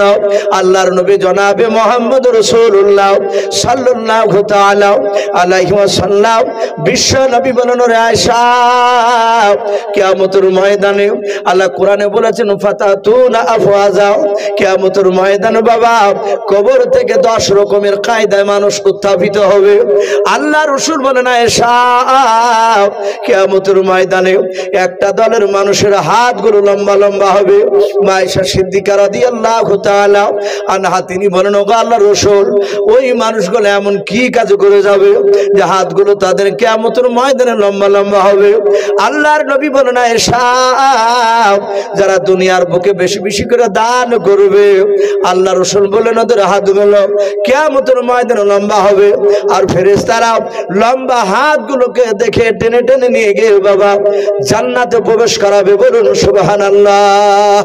মুকলুস শেখ মুকলুস শেখ নামে দেখো বান্দা কোথায় যে ছিল, শ্বশুর শাড়ির নামে দেখো 1000 1000 টাকা দিলাও 1000 টাকা বলে বলে করিও না হেলাও নেকির খাতায় মৌলা লিখিও গো মেলাও যে আশাতে যে নিয়াতে করিয়াছে দান দানকে কবুল করো তুমি সুবহান ওগো বাড়ি দোয়া করি ওগো পাক বাড়ি মিজানেতে নেকির পাল্লা করে দিও ভারে যে আশাতে যে নিয়াতে করিয়াছে দান দানকে কবুল করো তুমি সুবহানাল্লাহুম্মা আমিন। ভাই একজন বাপজি শুধু 10 বস্তা দিয়েছে ভাই। আমরা এখানে 1 বস্তা করে যদি লেখায় 50টা লোক লিখালে 50 বস্তা হবে ইনশাআল্লাহ। ভাই আমরা কেউ খালি হাতে যাব না ইনশাআল্লাহ। হলে 1 বস্তা শিবেন, না হলেও শেষের বেলাতেও আমরা না হলেও 100টা টাকাও নাম লিখে দিয়ে যাবো ইনশাআল্লাহ। ভাই আসি ওগো মা বোন, আপনাদের কাছে দেখতে চাই কোন মা বোনের নাম আমি এখন পর্যন্ত আর পাইনি, তাই 100 200 500 1 বস্তা 2 বস্তা করে সিমেন্টের নাম লিখাবেন ইনশাআল্লাহ। আমি বিরশাদ ভাইকে বলবো, ভাই আপনি হয়তো একটা ছেলে মা বোনদের গেটের কাছে একটু দাঁড়ালে খাতা কোন আছে, যাক আলহামদুলিল্লাহ মা বোনদের কাছে খাতা কলম নিয়ে গিয়েছে। মা বোনরা যে যা পারবে ইনশাআল্লাহ বাচ্চা ছেলের হাতে একটু নামটা লিখাবে।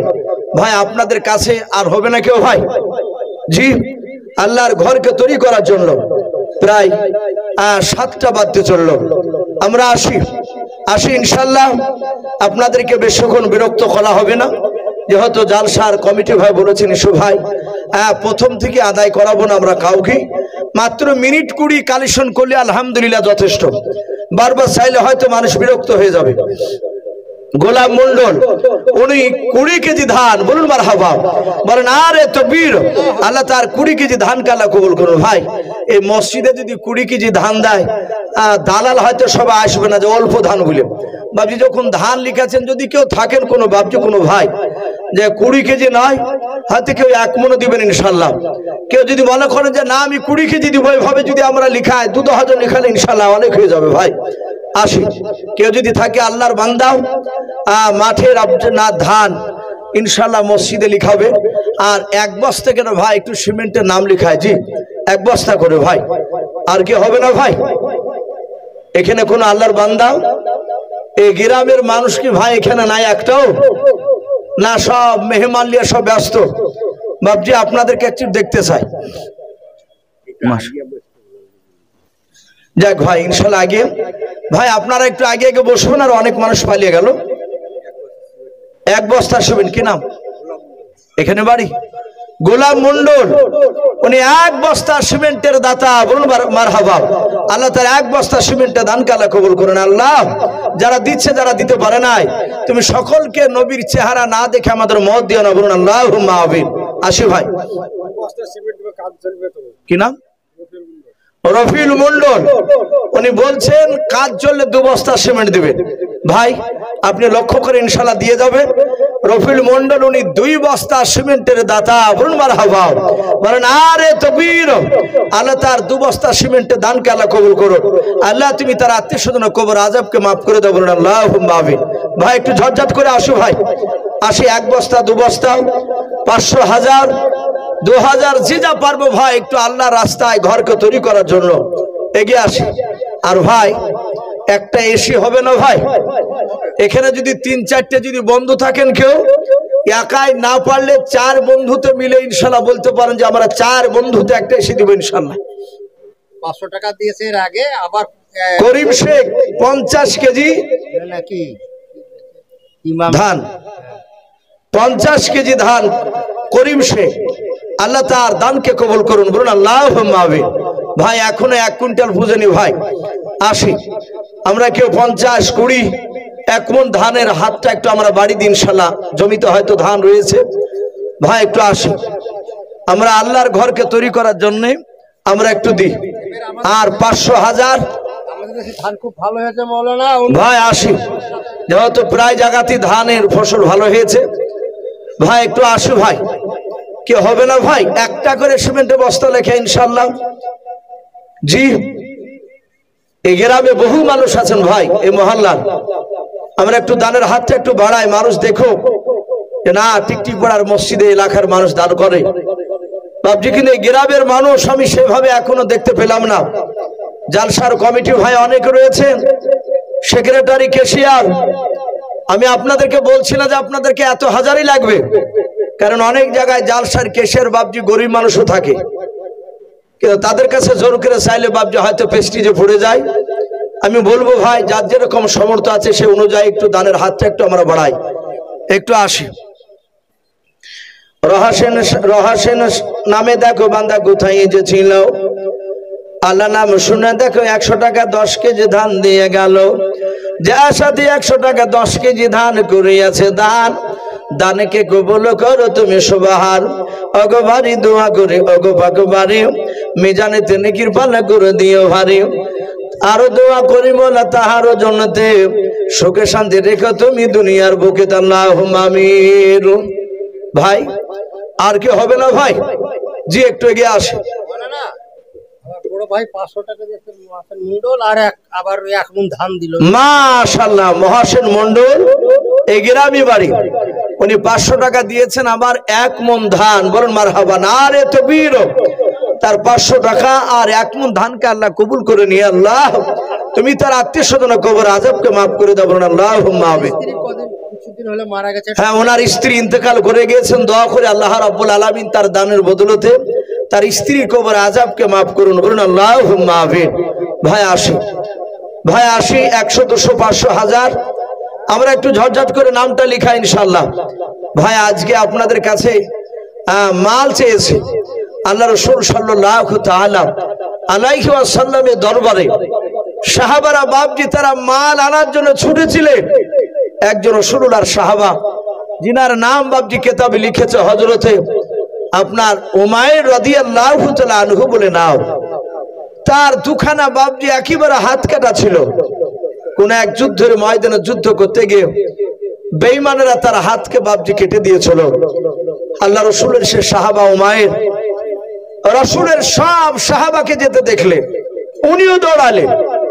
ওনার স্ত্রীকে গিয়ে বলছেন, বিবি আমার বিশ্ব নবী আজকে জান চাইলি, আজকে আমার বিশ্ব নবী কিছু মাল চেয়েছে।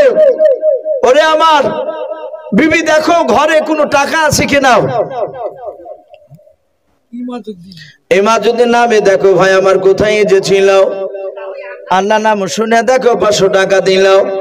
500 টাকা বলে মোলা করিও না হেলাও, নেকের খাতায় মোলা লিখিও গো মেলাও। যে আশাতে যে নিয়াতে করিয়াছে দান, দানকে কবুল করো তুমি সুবহান। অগবারি দোয়া করি অগো পাকবারি, মেজানেতে নেকির পাল্লা করে দিও ভারী। আরো দোয়া করে মোলা তাহার জন্নতে, সুখে শান্তি রেখো তুমি দুনিয়ার বুকে, আল্লাহুম্মা আমিন। ও বাবজি ভাইরাও, আল্লাহর নবী জনাবে মুহাম্মদ রাসূলুল্লাহ সাল্লাল্লাহু তাআলা আলাইহি ওয়াসাল্লামের সাহাবা ওমর তার অর্ধাঙ্গিনী বিবিকে বলেছিল,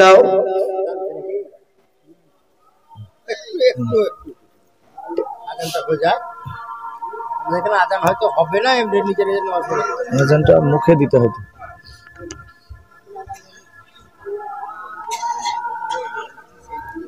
তুমি ভাই কই, তুমি কই একটা কিছু ভাইয়ের হাত দিয়ে হো দাদা।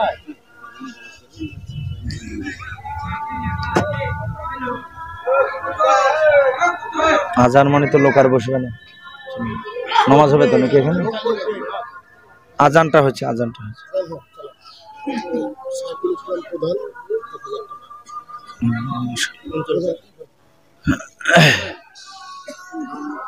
হ্যাঁ মিজানুরকে পাঠিয়ে দে একটা হাফ এসি এসি চাইছে মৌলভী সাহেব। আচ্ছা ভাই, সবাই যদি এভাবে চলে যান তাহলে আমার পরে বক্তা এসে তো আর মানুষ পাবে না। ভাই আমরা বসি।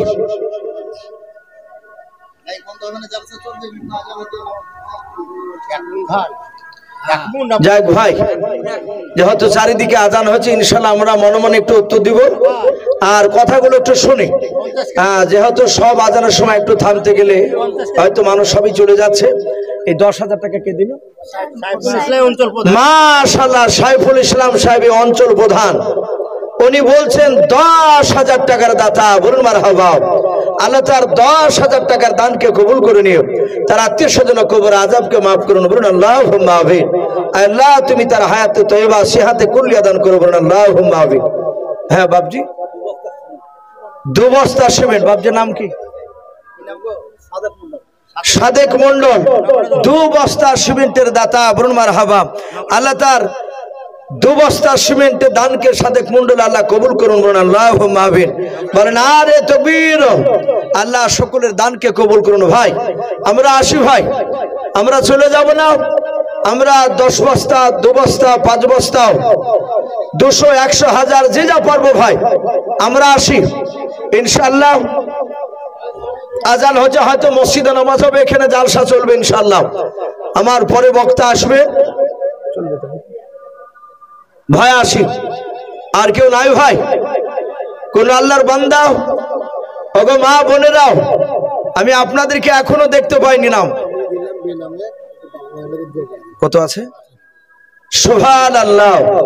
এ দেখেন ভাই আমার, উনি নাম করতে বারণ করলেন। না না, এই খেরকারি উনি হচ্ছে না মসজিদের মানে সভা ইতবা সেক্রেটারি নাকি যাক, মসজিদের উনি সদস্য,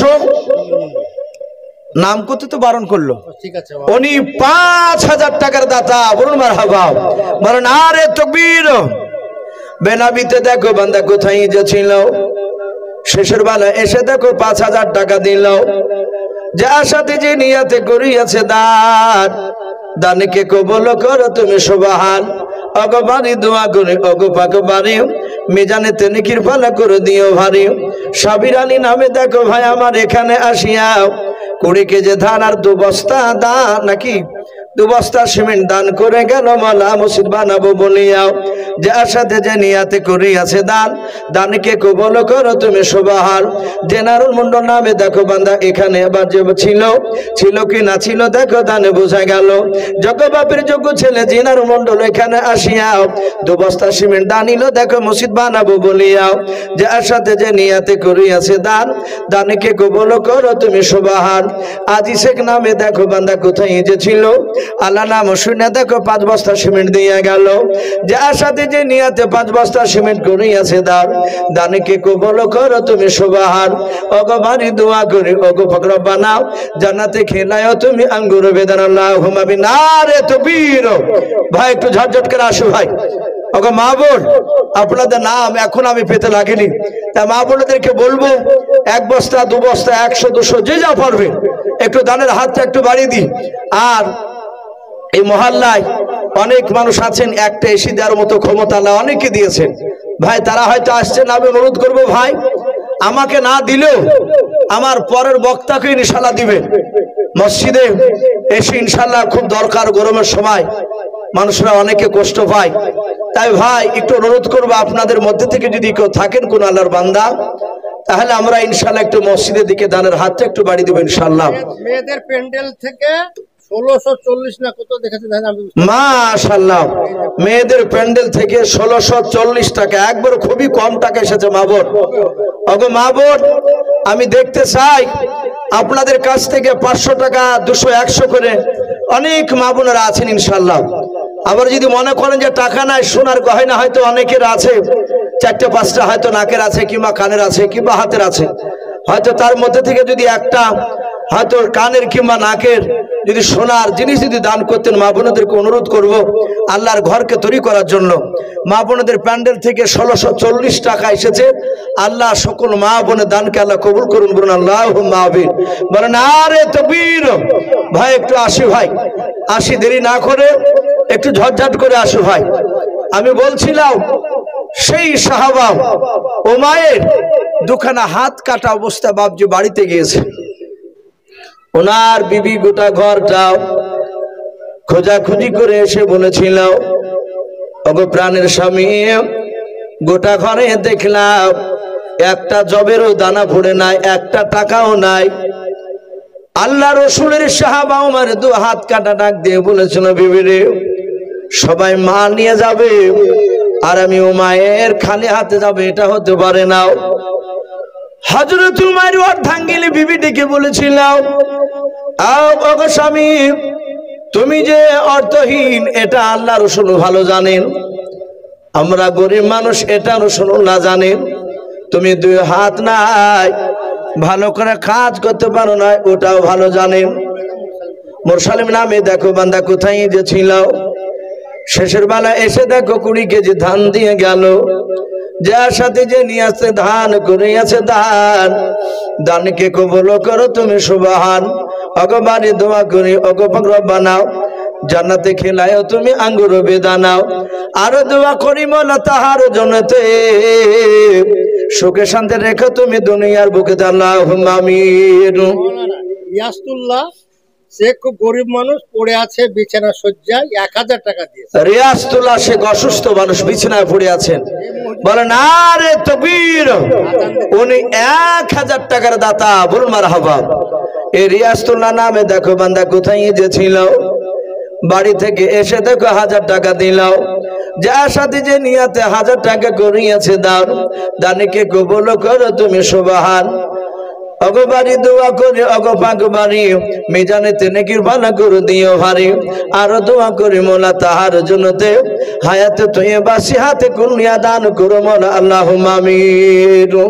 ও বাপজি ভাইরাও, আমি বলছিলাম আল্লাহ রসুলের বাপ যে সাহাবাও ডাক দিয়ে বলেছিল বিবিরে শুনে নাও, সব সাহাবারা মাল নিয়ে যাবে আর আমি উমাইর খালি হাতে যাব, এটা হতে পারে না। কি নাম বাবু?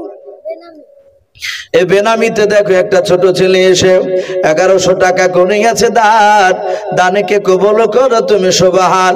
যে আশাতে যে নিয়াতে বেনামি বান্দা তোমার করিয়াছে দান, দানেকে কবুল করো তুমি সুবহান। ওগো বাড়ি দোয়া করি ওগো পাক রব্বানাও, জান্নাতে খেলায় তুমি আঙ্গুর বেদানাও। আরো দোয়া করি মোলা তাহার জন্যতে, সুখে শান্তি রেখো তুমি দুনিয়ার বুকে। আল্লাহুম্মা আমিন। ও বাপজি ভাইরাও, আল্লাহর নবীর সাহাবা বলল বিবিরে আজ ঘরে টাকা নাই মাল নাই বলে আমি খালি হাতে যেতে পারবো না, আমি এখনই আজ যাবো। আলী হাসান মোল্লা দক্ষিণ পাড়া 40 কেজি ধান। মাশাআল্লাহ বলেন আরে তাকবীর। এই আলী হাসান মন্ডল নাম দেখো মাঝপাড়া দক্ষিণ পাড়া, এই দক্ষিণ পাড়া থেকে মলাও এসে 40 কেজি ধান করিয়াছে দান, দানকে কবুল করো তুমি সুবহান। যার সাথে যে নিয়াতে ধান 40 কেজি করিয়াছে দান, দানকে কবুল করো তুমি সুবহান। ওগো বাড়ি দোয়া করি ওগো পাক বাড়ি, মিজানেতে নেকির ভালো করে দিও ভারী। আল্লাহুম্মা আমিন। ও বাপজি ভাইরাও, উমারের স্ত্রী বলেছিল স্বামী গো তুমি কোথায় যাবা? বলে দরকার হলে ইহুদের বাড়িতে গিয়ে কাজ করব, ওই কাজের বিনিময়ে যে টাকাটা দিবে সেই টাকাটা নিয়ে গিয়ে রাসূলুল্লাহর দিনকে বাঁচানোর জন্য আমি গিয়ে দান করব। ও বাপজি ভাইরাও, ওই সাহাবার দোকানে হাত কাটা এক ইহুদের বাড়িতে চলে গেল। ইহুদি বাড়ি থেকে বেরিয়ে এসে বলল ভাই উমাইর কি ব্যাপার, তুমি আমার বাড়ির দরজায় কেন দাঁড়িয়ে ডাক দিলে বলো? ওমর বলেছিল ভাই আমি রাসূলুল্লাহর সাহাবা, আমি তোমার কাছে সাহায্য ভিক্ষা চাইতে আসেনি রে ভাই, আমি তোমার বাড়িতে কাজ করব, কাজের বিনিময়ে তুমি যে টাকা দেবাও সেই টাকাটা নিয়ে গিয়ে রাসূলুল্লাহর দরবারে দেব। আল্লাহর দুরূদ নবী আজ টাকা চেয়েছে মাল চেয়েছে আমাদের কাছে, সব সাহাবা মাল নিয়ে যাবে টাকা নিয়ে যাবে, আমি তার সাহাবা হতভাগা উমাইর, আমি অর্থহীন গরিব মানুষ, আমার বাড়িতে টাকা নাই, তাই খালি হাতে যেতে পারবো না রে ভাই, তাই তোমার কাছে এসে যে কোনো কাজ দাও। ইহুদি মনে মনে চিন্তা করলো এর দোকানে হাত নাই, ডাক দিয়ে বলো ভাই তুমি আমাদের বিশ্ব নবী তোমার নবী, আর সে হচ্ছে আমার দুশমন, তার দিনকে বাঁচানোর জন্য তুমি এসেছো, শুনে না তুমি আমার দ্বারা আমার বাড়িতে কাজ করতে পারবা না। এই মসজিদ কমিটির সভাপতির ছেলে সারজামাল 1000 টাকা দিয়েছে। মাশাআল্লাহ, এই মসজিদের সভাপতি ছেলে সারজামাল বলে না রে তাকবীর, 1000 টাকার দাতা সারজামান সাহেব, আল্লাহ তার 1000 টাকার দানকে আল্লাহ কবুল করুন। বলুন আল্লাহুম্মা আমিন। আল্লাহ তুমি 1000 টাকা দানকে কবুল করে নিও, আল্লাহ তুমি তার ইমানটা হযরত আবু বকর সিদ্দিক রাদিয়াল্লাহু তাআলা আনহুর মতো বানিয়ে দাও, আল্লাহ তুমি তার 1000 টাকা দানকে কবুল করে নিও, তার আত্মীয় স্বজনের কবর আযাবকে maaf করে দাও। বলুন আল্লাহুম্মা আমিন। ভাই আমি বলছিলাম ইহুদি মনে মনে চিন্তা করলে এমন একটা কাজ করতে দেব যেই কাজটা সারা দিন করে পারবে না, ও আমার কাছে টাকা পাবে না, তার দিনকে টিকে রাখার জন্য তার সাহায্য করা হবে না। উমাইরের পেছনকার জামা ধরে টানতে টানতে বাবা ইহুদের খেজুর বাগানে নিয়ে গেল। যার পর বলেছিল ভাই এই খেজুর বাগানে খেজুর গাছ দেখতে পাচ্ছ? বলে হ্যাঁ। বলে ঝর্ণা দেখতে পাচ্ছ পানি আছে? দাঁড়া। বলে হ্যাঁ। ওরে উমায়ের ভাই, এই বালতিতে দড়ি বেঁধে শুনে নাও, এ দ্বারায় তুমি বালতি নামে দিয়ে এক বালতি করে পানি তুমি প্রতিটা খেজুর গাছের গুঁড়িতে দাও। ওরে উমায়ের ভাই, যদি তুমি বালতি পিছু যদি খেজুর গাছ পিছু যদি এক বালতি করে পানি দাও, তাহলে বালতি পিছু একটা করে খেজুর দেব। উমার বলেন, ভাই এ তো হাত দিয়ে উঠা লাগবে, আমি পারবো না। বলে, না পারলে আমার বাড়িতে আর কোনো কাজ নাই। হযরত উমর তিনি বাপজি কাঁদেন আর বলেন, আল্লাহ, কষ্ট করে যদি এক বালতি যদি পানি উঠাতে পারি রে মহল্লা, তাহলে খালি হাতের যে একটা খেজুর নিয়ে আমি রাসূলুল্লাহর দিনকে বাঁচানোর জন্য আমি দিতে পারবো। আল্লাহর নবীর সাহাবা বলেছিলেন, ভাই ইহুদি, আমার হাত নাই, দড়িখানা বালতি নিয়ে গিট বাঁধতে পারবো না, তোমার হাত দিয়ে দড়িখানা তুমি কি করো বালতিতে বেঁধে দাও। আবার ডাক দিয়ে বলেছিল, ভাই এ বেনামিতে একজন দেখো ভাই আমার কোথায় যে ছিল, শেষের বেলা এসে দেখো 500 টাকা দিলাও। 500 টাকা বলে মনে করিও না হেলাও, নেকের খাতায় মোলা লিখিও গো মেলাও। যে আশাতে যে নিয়াতে করিয়াছে দান, দানকে কবুল করো তুমি সুবহান। ওগো বাড়ি দোয়া করে ওগো পাক রব্বানা, জান্নাতে খেলায়ও তুমি আঙ্গুর বেদানা। আল্লাহুম্মা আমিন। ভাই একটু ঝটঝট করে আসো ভাই। আর ফ্যামিলির লোক সৌদিতে আছে কিছু ভাই আসি, আর আমি সভাপতি এরশাদ ভাইকে বলবো, ভাই যেহেতু অনেকটা সময় হয়ে গেল, মানুষ হয়তো বিরক্ত হয়ে যাবে। আর একজন ভাই যিনি আমার পর আসবেন তাকে একটু ইশারা করে একটু নিয়ে আসলে খুব ভালো হয়। যেহেতু 7টা প্রায় 15 পার হতে চললো। ভাই একটু আসি, নিয়ে আসেন ভাই। আমি আপনাদেরকে অনুরোধ করছি ভাই, এই গ্রামে বহু মানুষ সৌদিতে আছেন ভাই, আলহামদুলিল্লাহ। আর সৌদি পাঠি ভাইরা তারা ইনশাআল্লাহ তো জানে যে তাদের দেশে আজকে জালসা হয়েছে, তারা যদি 1000 করে দেয় অনেক টাকা হয়ে যাবে ইনশাআল্লাহ। ভাই আসি, শেষের বেলা আমরা কেউ বাকি থাকবো না ইনশাআল্লাহ। আমরা না হলেও 100 টাকাও আল্লাহর ঘরকে বাপজি ওয়াদা করে যাব, আমি 1 মাসের মধ্যে 100 টাকা দেবো ইনশাআল্লাহ। ভাই আসি, আমি বলছিলাম ওমর বলল, ভাই এই দড়িটা দিয়ে বালতিটা বেঁধে দাও। ইহুদি বেঁধে দিল। ওমর বলছেন, ভাই বালতিটা একটু ইদারায় নামিয়ে দাও। ইহুদি বলছো, ভাই আমাকে দিয়ে বালতি দড়ি আনাইলে, আবার আমাকে দিয়ে বাঁধাইলে, আমাকে দেব নামাইতে বলছে, লাস্টে বা আমাকে দেবো তুলতে বলবো নাকি? ওমর বলছে, না ভাই আমি তুলতে বলবো না, তুমি শুধু নামিয়ে দাও। ইহুদি বাপ যে আপনার নামিয়ে দিল। হযরত উমার রাদিয়াল্লাহু তাআলা আনহু বাবা দুখানা হাত নাই, উমায়ের বাম পা দিয়ে দড়িখানা বাপজি চেপে ধরে আছেন। হযরত উমার ডান পা দিয়ে বাপজি দড়িখানা বাপজি হিলাতে শুরু করলেন। পানিতে বালতিটা বাপজি নড়াচড়া করতে করতে বালতিটা ভরপুর হয়ে গেল পানিতে। হযরত উমায়ের দাঁত দিয়ে বাপজি দড়িখানাকে চেপে ধরে ঝাটকা বাপজি টান মারে, যেহেতু হাত নাই, টান মেরে বাপজি পা খানা সরে দিয়েও পেটের সঙ্গে ইদারার কাদার সঙ্গে বাবা দড়িখানা চেপে ধরে। আবার দাঁত দিয়ে বাপজি সামনেকার দড়িটা আবার চেপে ধরে আবার ঝাটকা টান মারে। এইভাবে উমায়ের টান মেরে মেরে বাবা একটা নাই দুইটা নাই 10 বালতি পানি উঠালেন। বলুন সুবহানাল্লাহ। হযরত উমায়ের দড়ির দিকে তাকে দেখেন, রে বাবা লাল হয়ে গেছে দড়িখানাও, পেটের চামড়ার সাথে ইদারার কাদার সঙ্গে বাবা দড়িতে ঘষ্টন লেগে লেগে রে বাবা চামড়া উঠে তার রক্ত লাগে গিয়েছে। হযরত উমায়ের রাদিয়াল্লাহু তাআলা আনহু চিন্তা করেন, আল্লাহ আর সহ্য করতে পারি নাই, আর পারবো না। 10 বালতি মাপ যে পানিতে উঠিয়েছে। উমায়ের সোজা ইহুদির মাঠ থেকে ডাক দিয়ে বলেছিল, ওরে ইহুদি ভাই। ইহুদি মনে মনে ভেবেছিল আর মনে হয় তুলতেও পারে নাই, এক বালতিও পারে না, হয়তো বলে পালিয়ে যাবে। ইহুদি বেরিয়ে দেখে হযরত উমারের পেট দিয়ে বাপ যে রক্ত বেরিয়ে গিয়েছে। উমার বলেছিল, ভাই তোমার পেটের কেন এই অবস্থা বলাও? ডাক দিয়ে বলেছিল, ভাই তুমি এমন কাজ দিলে আমাকে করতে, যে কাজটা আমার হাত নাই, দাঁত দিয়ে ধরে ইদারার কাদার সঙ্গে চেপে ধরেছিলাম পেটের সঙ্গে দড়িকে, ছাঁচড়া লেগে লেগে ঘুষ্টুল লেগে লেগে পেটের চামড়া খানা পর্যন্ত ছিঁড়ে গিয়েছে রে ভাই। আমি বেশি নাই 10 বালতি পানি উঠিয়েছি ভাই, দয়া করে আমাকে 10টা খেজুর দিয়ে দাও।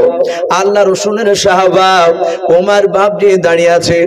ইহুদি ঘরে গিয়ে দেখলো আহারে এত কষ্ট করে পানি উঠিয়েছে, আমি ওকে একটা নাই 10টা নাই আমি তাকে 100টা খেজুর বেশি দেব। বলুন সুবহানাল্লাহ। 110টা খেজুর বেশি দিয়ে দিয়েছে। পোটলার আকারে বাপজি বেঁধে দিয়ে আল্লাহ রসুলের সাহাবার কাছে দিলেন। সাহাবা বলেন ভাই আমি হাতে করে নিয়ে যেতে পারবো না, যেহেতু হাত নাই, এই খেজুরের পোটলাটা তুমি আমার মাথাতে বসিয়ে দাও। সাহাবার মাথাতে বসে দিলেন, সাহাবা চলে গেলেন। আল্লাহ রসুলের দরবারে নবী বলুন সাহাবা তোমার তো হাত নাই, তুমি অর্থহীন সাহাবা, এই 10টা খেজুর নাই, এতগুলো খেজুর তুমি কোথায় পেলে বলো, আর তোমার পেটের কেন এই অবস্থা বলো।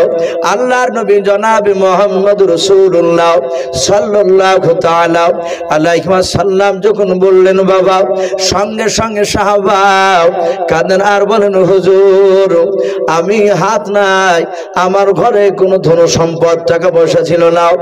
ও নবীজি তাই আমি এক ইহুদির বাড়িতে কাজ করতে গিয়েছিলাম। ইহুদি আপনার দুশমন, আমাদের দুশমন, আপনার দিনকে টিকে রাখবো বলেছিলাম, দান করব বলেছিলাম। এই কথা শুনে আমাকে এমন একটা কাজ দিয়েছিল যে কাজটা আমি যেন করতে না পারি। হুজুর গো দাঁত দিয়ে বালতিটা উঠাতে গিয়ে পেটে কষ্ট লেগে আমার পেটের চামড়াটা বিনে রক্ত বেড়ে গিয়েছে। আল্লাহ দরুদ নবী কাছে ডাকলেন, পেটে হাত দিয়ে বাপজি আপনার একটু হাত দিলেন, আল্লাহ রসুলের বরকত হাতখানা সঙ্গে সঙ্গে বাপজি তার পেটটা ভালো হলো। বলুন সুবহানাল্লাহ। বলেন আরে তাকবীর। এ বেনামিতে দেখো বান্দা কোথায় যে ছিল, 200 টাকা দান দিল মসজিদ বানাবো বলিয়াও, যার সাথে যে নিয়াতে করিয়াছে দান, দানকে কবুল করো তুমি সুবহান। হাফিজুর নামে দেখো বান্দা কোথায় যে ছিল, পর্দার আড়াল হতে দেখো 1000 টাকা দিল, 1000 টাকা বলে মোলা করিও না হেলাও, নেকের খাতায় মোলা লিখিও গো মেলাও। রাজু শেখ 500 টাকা। রাজু শেখ নামে দেখো ভাই আমার এখানে আসিয়া ছেলে স্ত্রী নামে 500 টাকা দান দিল ছেলে এবং স্ত্রীর নামে এসিয়াও, যে আশাতে যে নিয়াতে ছেলে স্ত্রীর নামে করিয়াছে দান, দানকে কবুল করো তুমি সুবহান। অগো বাড়ি দোয়া করি অগো পাকড়া বানাও, জান্নাতে খেলায়ও তুমি আঙ্গুর বেদানাও, আর মোলা দোয়া করে তাহারও জন্নতে সুখে শান্তি ইমানে রেখো তুমি দুনিয়ার বুকেতে আল্লাহুম্মা আমিন। ভাই আর কি হবে না ভাই শেষের বেলায়? জি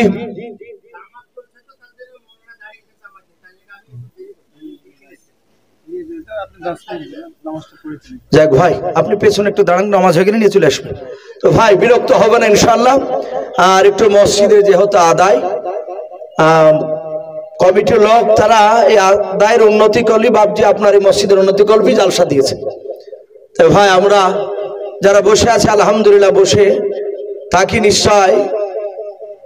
ভাই আমার পর বক্তা উনি হয়তো খুব তাড়াতাড়ি চলে আসবেন, যেহেতু মসজিদে জামাত হয়েছে, তাই উনি আসা পর্যন্ত আপনাদের কাছে বাপজি 2-4 কথা বাপজি একটু বলে একটু আদায়ের জন্য অনুরোধ করছি। ভাই আর শেষের বেলা কি হবে না ভাই? জি আচ্ছা, মা বোনেদের কাছ থেকে মাত্র 1640 টাকা পাওয়া গিয়েছে, আর পাওয়া যায়নি। তা মা বোনেদেরকে বলবো, মা বোন আপনারা 1 বস্তা 2 বস্তা 100-200 করে টাকা ইনশাআল্লাহ আমরা দানের হাতটা একটু বাড়িয়ে দিই। জি আসে ভাই আমি বলছিলাম সে সাহাবা উমাইর রাদিয়াল্লাহু তাআলা আনহু রাসূল হাত দিলেন, তার পেটটা ভালো হয়ে গেল। আমার জনদি নবী ডাক দিয়ে বললেন, সাহাবা তুমি কটা বালতি পানি উঠিয়েছিলে বলো? বলে হুজুর বেশি নাই, মাত্র 10 বালতি। বলে খেজুর কটা দেওয়ার কথা হয়েছিল? বলে বালতি পিছু 1টা করে খেজুর। দরদি রসুল ব্যাগটা খুলে বললেন, এতে 110টা খেজুর আছে। আমার মনে হয় ইহুদি হয়তো ভুল করে দিয়েছে, যাও যে ইহুদিকে ব্যাপারটা খুলে বলো আর বাকি 100টা ফেরত দিয়ে এসো।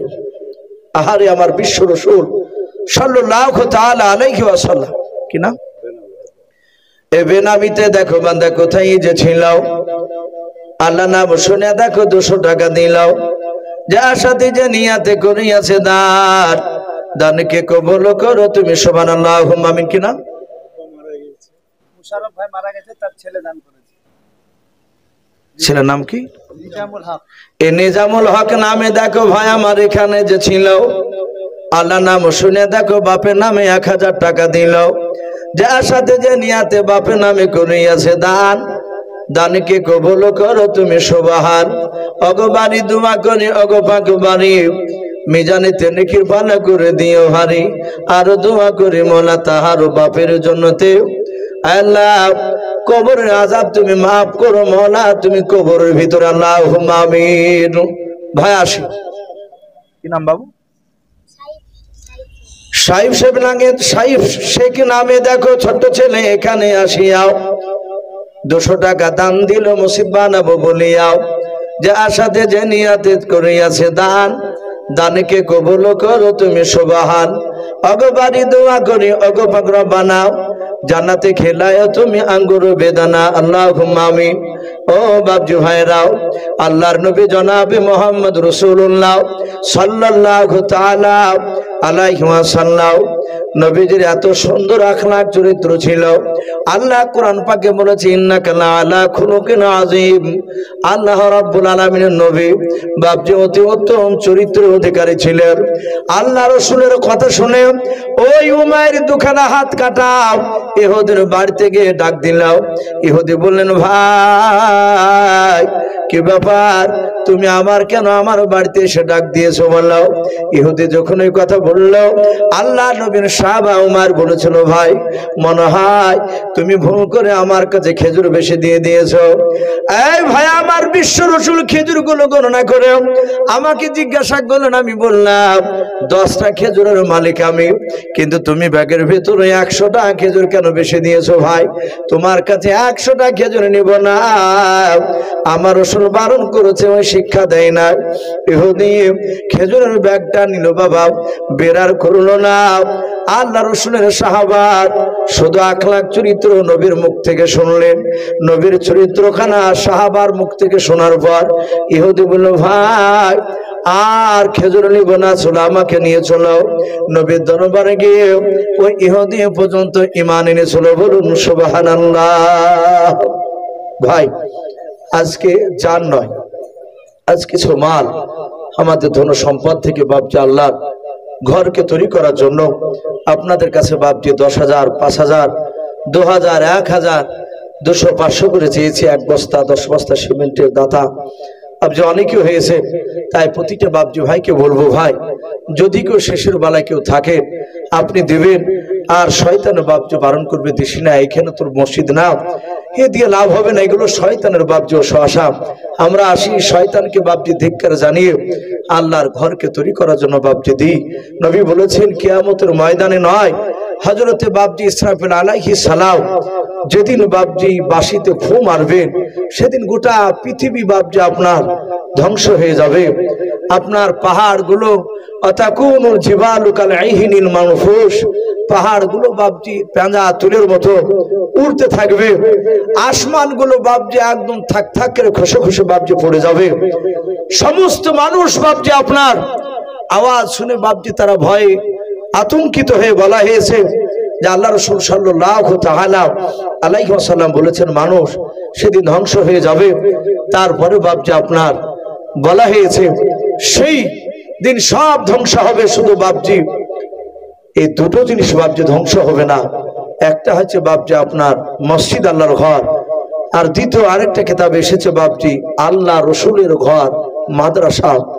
এই ঘর এই বাইতুল্লাহ আল্লাহর মসজিদ কিয়ামতের ময়দানে বাপজি সেদিন মানুষের মতো জবান খুলবে। বলুন আলহামদুলিল্লাহ। মানুষের মতো কথা বলবে সেদিন, মানুষের মতো কথা বলে মানুষ চলে যাবে জান্নাতের দিকে। মসজিদ বলবে আল্লাহ ওকে জান্নাতে দিও না। বলে কেন? বলে সে আমার ঘরে, আপনার যে ঘর আমাকে বানিয়েছিলেন, এ ঘরে সে নামাজ পড়েনি, সে দান ধ্যান করেনি। সেদিন বাপজি মসজিদ আমাদের বিপক্ষে সাক্ষী দিবে। মাশাআল্লাহ বলেন আরে তাকবীর। আইজুদ্দিন মন্ডল ব্লক সভাপতি, উনি মসজিদে একটা এসি দান করেছেন। বলেন মারহাবা, নারে তাকবীর। আল্লাহ রাব্বুল আলামিন আইজুদ্দিন সাহেবের একটি এসি দান করেছেন। ভাই আমরা এখানে যারা আছি একটু বারবার দোয়ার আবেদন করেছে, একটু ছোট্ট করে বাপজি একটু দোয়া করে দিই। আল্লাহুম্মা আমিন। মা চলে গেছে। রব্বানা যালামনা আনফুসানা ওয়া ইল্লাম তাগফির লানা ওয়া তারহামনা লানাকুনান্না মিনাল খাসিরিন। আয় আল্লাহ, তোমার শাহী দরবারে হাত উঠিয়েছি রে মওলা রব্বুল আলামিন, তুমি দাও মেহেরবান করে আমাদের সকলের হাতগুলো তুমি কবুল করে নাও। আয় আল্লাহ, তোমার ঘর বানানোর জন্য 10,000 টাকা চেয়েছিলাম। আয় আল্লাহ, তোমার একজন বান্দা 10,000 টাকা দান করেছেন, 5,000 টাকা দান করেছেন, 3,000, 2,000, 1,000, 500 টাকা, 10 টাকা, 200 টাকা, 10 বস্তা সিমেন্ট, 1 বস্তা সিমেন্ট, 2 বস্তা সিমেন্ট, 5 বস্তা সিমেন্ট, কেউ 20 কেজি ধান। আল্লাহ, কেউ 40 কেজি ধান, কেউ 50 কেজি ধান। আল্লাহ, তোমার ঘর বানানোর জন্য দান করেছে রে মহল্লা। আল্লাহ, শেষের বেলায় আইজুদ্দিন শেখ তোমার বান্দা একটা তোমার ঘরে এসে দান করেছে রে মহল্লা। আল্লাহ, সকল দানকারীর দানকে তুমি কবুল করে নাও। আল্লাহ, যারা দান করেছে তাদের আল্লাহ আত্মীয় স্বজনের কবর আযাব তুমি মাফ করে দাও। কেউ বাপের নামে, মায়ের নামে, দাদার নামে, দাদির নামে, কেউ ছেলে নামে দান করেছে, সকলকে তুমি কবুল করে নাও। আইজুদ্দিন শেখ খাস করে মওলা আল্লাহ একটি এসি দান করেছে, সে কার নিয়াতে দান করেছে তুমি তো ভালো জানো। তার নিয়াতকে তুমি পুরা করে দাও, তার ইজ্জত সম্মান তুমি বাড়িয়ে দাও। যতদিন বাঁচিয়ে রাখবে তুমি মওলা ইমানে হালাতে তুমি বাঁচিয়ে রাখো। আল্লাহ, খাস করে দোয়াটুকু নবীর ওসিলা করে বলে কবুল করে নাও। আল্লাহ, খাস করে দোয়াটুকু নবীর ওসিলা করে বলে কবুল করে নাও। আলহামদুলিল্লাহি রাব্বিল আলামিন। বলেন আরে তাকবীর। ভাই আসি ইনশাআল্লাহ। আমার পরের বক্তা আমার খুব কাছের বন্ধু ভাইজান, উনি চলে এসেছেন। আমি আপনাদেরকে ভাই আর বিরক্ত করব না, হয়তো আরো 10 মিনিট আগে হয়তো ছেড়ে দেওয়া হতো, যেহেতু হয়তো উনি নামাজে দাঁড়িয়ে গিয়েছিলেন। মাশাআল্লাহ, এই খতমেওয়া নামে দেখো মা আমার কোথায় যে ছিল, পর্দার হতে দেখো স্বামী নামে 500 টাকা দিলাও। 500 টাকা বলে মওলা খতমেওয়া আমার দানকে তুমি কবুল করে নাও। যে আশাতে যে নিয়াতে করিয়াছে দান, দানকে কবুল করো তুমি সুবহান। আমি পাপী গুনাহগার, দোয়া नहीं জানি, খতমেওয়া মায়ের জন্য দোয়া করবে ফাতেমা জননী আল্লাহুম্মা আমিন। বেনামিতে দেখো বান্দা কোথায় যে ছিল, শেষের বেলায় এসে দেখো 2000 টাকা দিলাও। যে আশাতে